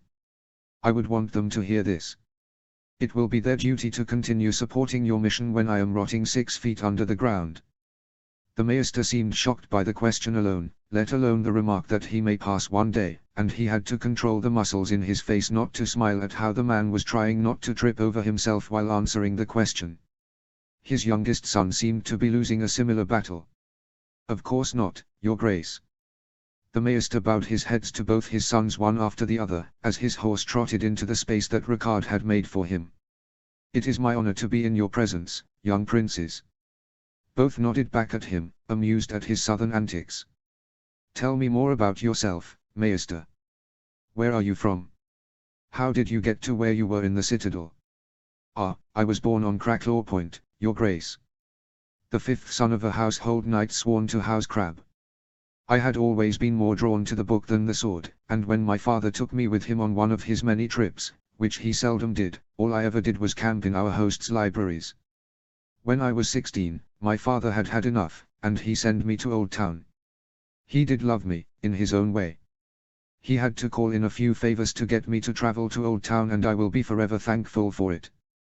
That was the year 297 AC, just 1 year before war erupted in my homeland.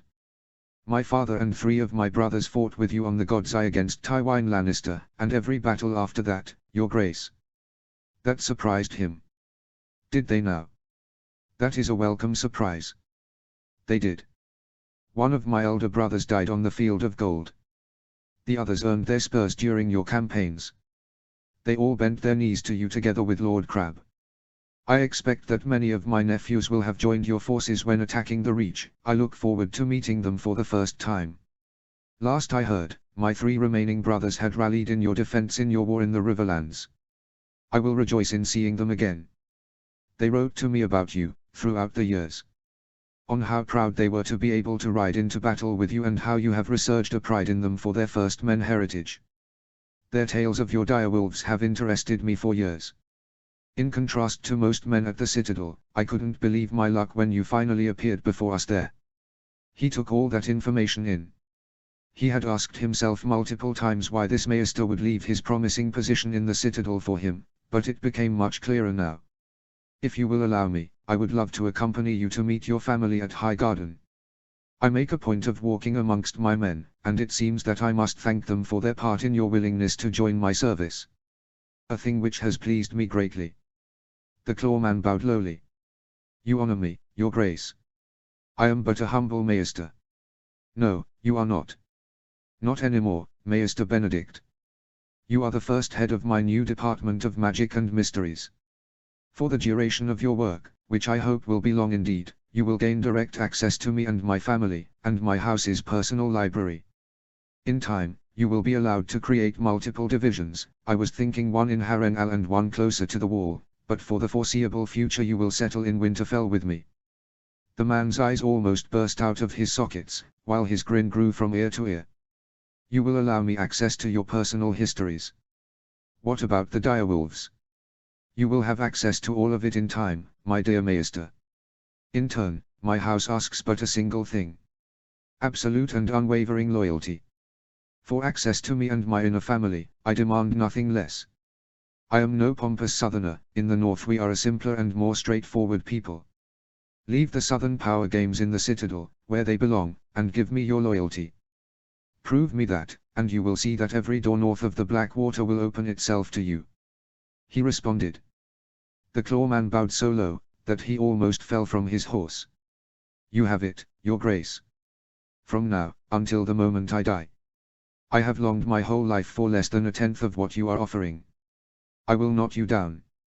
He smiled. That was exactly the response that he was hoping for. I have a task for you, Maester Benedict.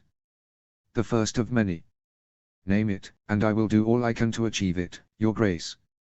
I want you, and your companions to start writing down all you remember from the Citadel. I want you to create a general overview of the amount of knowledge present in the Citadel concerning magic and the higher mysteries.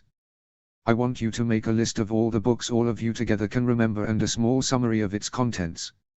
I want it organized both by region, the North, the Riverlands, the Vale, the Free Cities, Volantis, and so on, and by time period, the Dawn Age, the Age of Heroes, all the way to our new time. That will be a work spanning multiple weeks, your grace, maybe months, especially under these circumstances. And it will never be fully finished.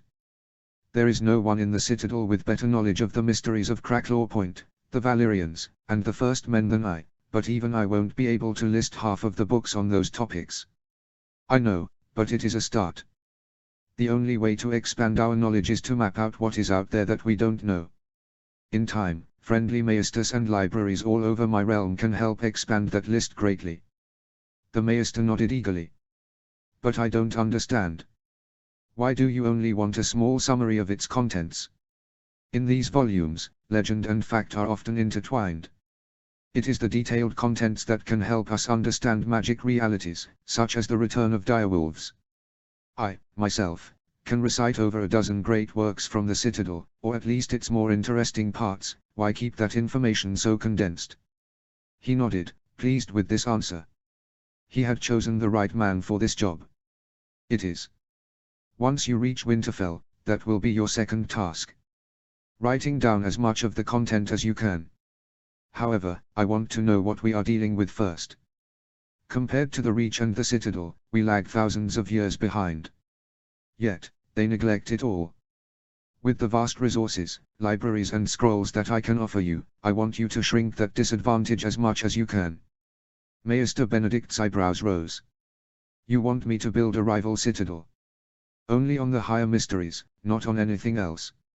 And I want this order to be in direct service to House Stark, not in service of all the realms. That will differentiate them greatly from each other. We cannot do that with only 7 members. He agreed. Once those 2 first tasks have been accomplished, I will slowly allow you to recruit, although only you and maybe, in time, a select few others will be able to come close to me or my family. In a few years, you will be able to induct anyone you deem worthy from the Blackwater to the Wall. Gold, resources and infrastructure won't ever be a problem. That is my promise to you. But first, I need the information on the citadel. Maester Benedict seemed overwhelmed by all this information. I have a feeling, Your Grace, that I will appreciate working in Winterfell a lot more than I ever did in Old Town. The clawman finally surmised with a smile. My feeling says that Winterfell will accept you with open arms, Maester Benedict. He smirked back. The Maester bowed lowly in the saddle again, before trotting off back towards the baggage train, many miles behind them. You trust this man? Ricard asked him. He caressed his red and white beard with his right hand, as he looked around if anyone could hear them. None could, none except To and Sedican, which both already knew about his family's secret. I might, in the future. We need him. If Daenerys Targaryen's dragons had been a little older, we would have stood no chance. No telling what future dangers will arise from the east. We must be ready. The Andals surprised our people once, then the Valyrians followed. Both came from Essos. It will be our job, together, to make sure it doesn't happen a third time. Besides, imagine what would have happened if another family had developed a connection with magical animals, instead of us. We need to know what the possible threats are. We developed it because it was in our blood. His youngest son countered. It could have been no one else. But our blood isn't the only one in Westeros that is powerful. Legend tells us that one of our ancestors defeated the War King and bound our bloodline with his by marrying his daughter. The same is said of the March Kings, who claimed to descend from the children of the forest. I want to try and discern what truth is in that. It is said that the Umbers are descended from giants and the Mormonts from bears, which I interpret as other wargs. What is to say that that isn't true? Well, your grandchildren descend from both lines as well. Wouldn't be a bad thing if it were true. Ricard joked. It wouldn't. He agreed, with absolute seriousness. There was power in the blood of certain First Men families once, like there is with Valyrian ones. Power that has been dormant for a long time, but which seems to be waking up. I want to know as much as I can about it, and you both will have to learn too. For the sake of our family's future. I don't know what is myth and what is real anymore. What about all the other stories?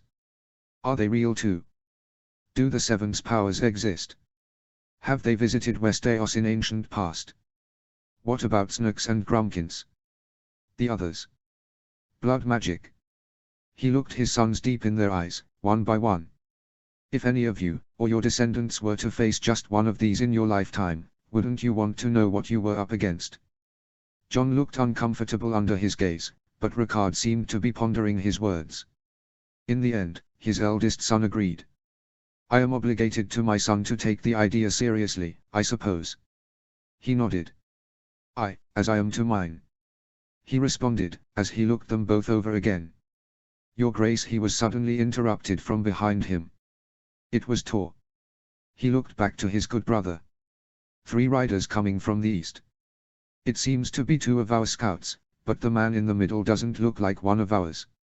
He looked in their direction, as the man closed the distance quickly. Before they could reach him, Tor and 10 guards had already barred them from reaching him or his sons. The man in the middle wore the livery of a Tarly rider. King Stark, I carry a letter from Lord Daikon Tarly. He shouted. He nodded to Tor, who rode on to retrieve the letter, before bringing it to him. He looked at its seal, which was unmistakably that of House Tarly, before breaking it and reading its contents. His eyebrows rose. It seems that Lord Tarly wants to surrender. 2 weeks later. Lord Daikon Tarly.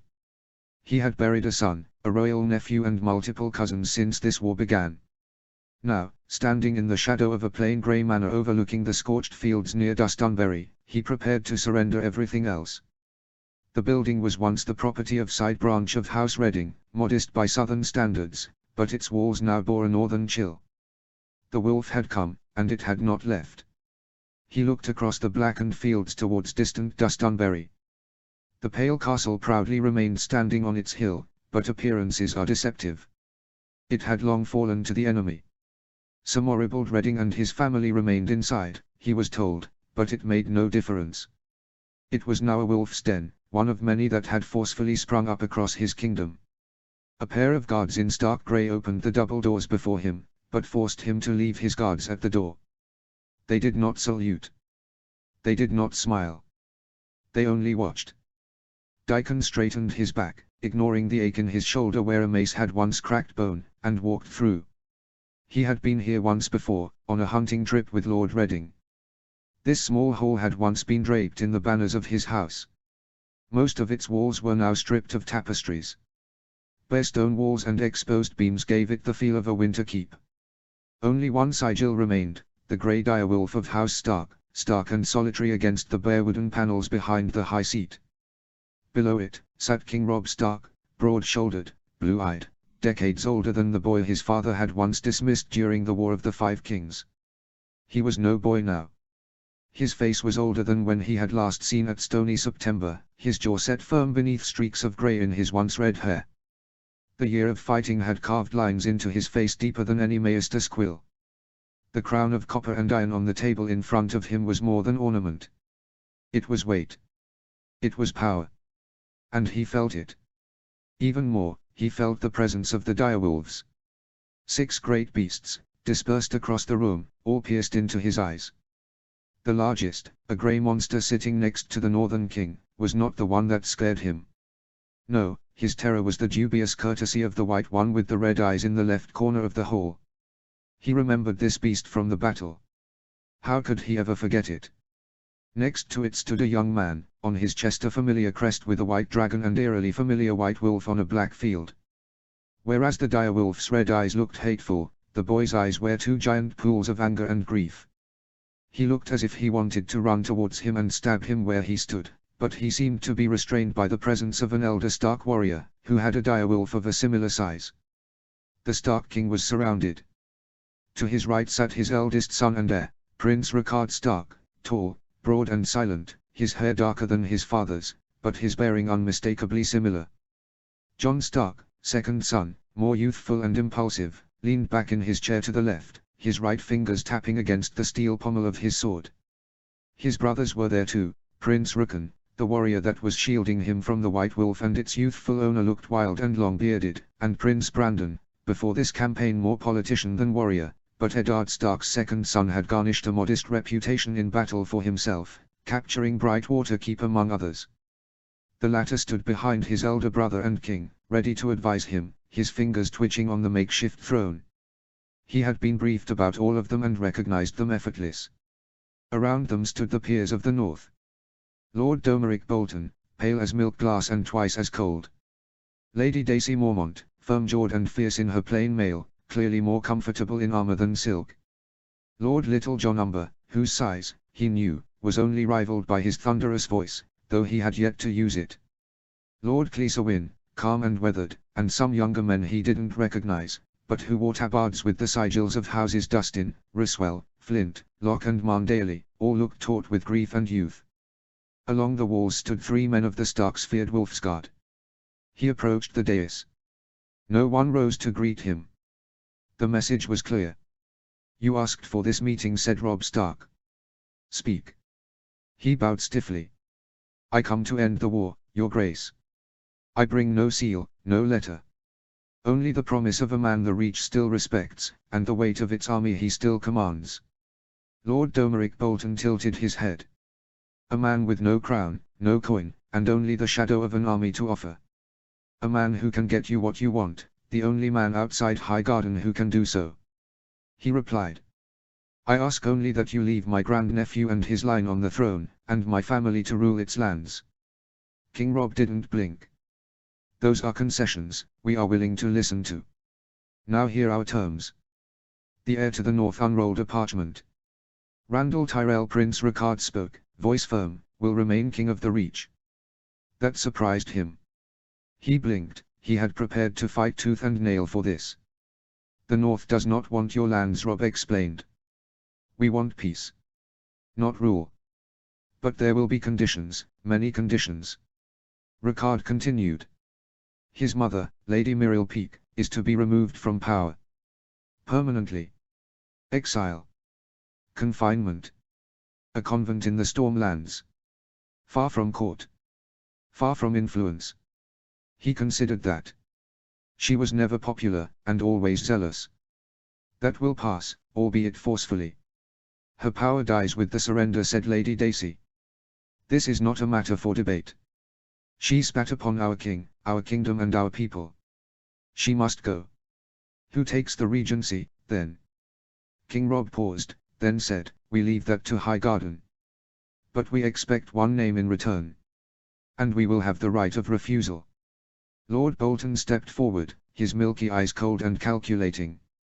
And we suggest Lady Talatali. That gave him pause. My sister. She's sensible. Respected. A name the people won't spit on. And not one who seeks revenge. Prince Brandon Stark explained. I mean it when I say that I want stability. She is the boy's grandmother, and one of his few remaining adult family members. Nonetheless, she will be told to never dare to cross us again. King Rob added. He gave a slow nod. I'll see to it. There was a pause. Prince Ricard shifted a document aside and looked up. You, Lord Daikon, will take the black.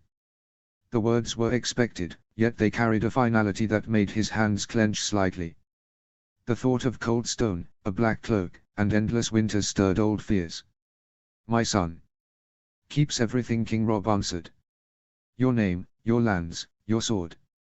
Your line continues. You vanish. Lady Dacey Mormont said dryly, a rare mercy in this war. Much more than you deserve. The man with the white dragon and direwolf crest bit back, as he stalked around angrily. He inhaled softly. He had known the young man to be Edric Whitefy from the moment he had stepped foot inside this hall. His own sons had killed both the young man's father and younger brother, he had seen it with his own eyes. His anger was justified. He looked back towards the monarch in front of him. He sighed and bowed his head. It is just. Was all he could reply. A new map was unfurled, the rustling of parchment loud in the still room. Territory will be ceded, Ricard said. The Stormlands will gain all land reclaimed by the Tyrells from the Crown lands, and new holdings along the Reach's eastern edge.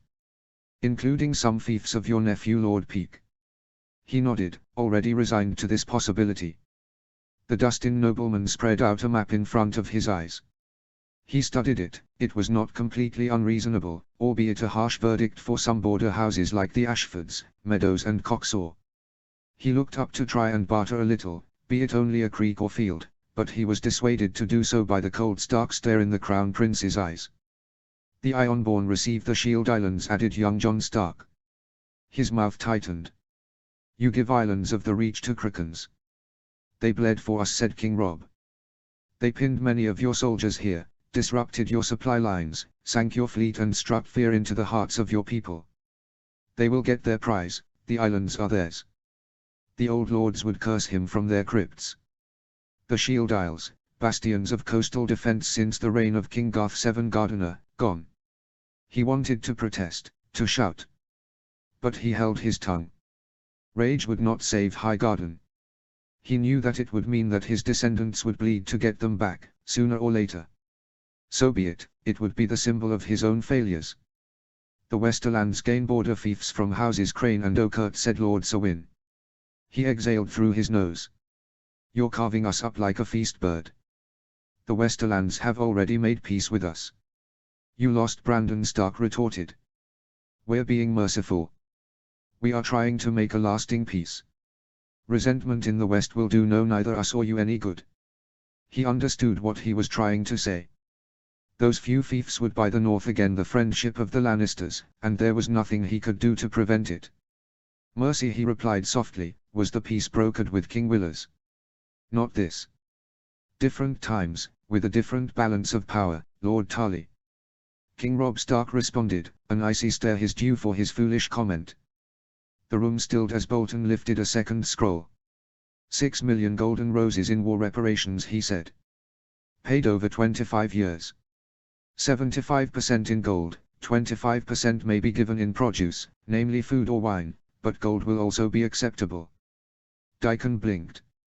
It was a staggering amount. His thoughts turned to tithes, grain levies, gutted storehouses. The small folk would suffer for it. They would starve, as their product was sold to be able to cough up the coin to pay off these debts. The breakdown followed: large shares to the North and Riverlands, smaller shares to the Stormlands, Iron Isles, Vale, and Westerlands. In that order. The numbers he was told: 3.5 million to the North and Riverlands, 1 million to the Stormlands, 750,000 to the Iron Isles, 250,000 to the Westerlands, 500,000 to the Vale, but he barely heard them, as he fully understood their implications. "We will have to tax grain," he murmured, more to himself than to his enemies. "That is not our concern," Lady Mormont retorted. "It is now," added the young man in dust-in livery. "This is what your war bought. Little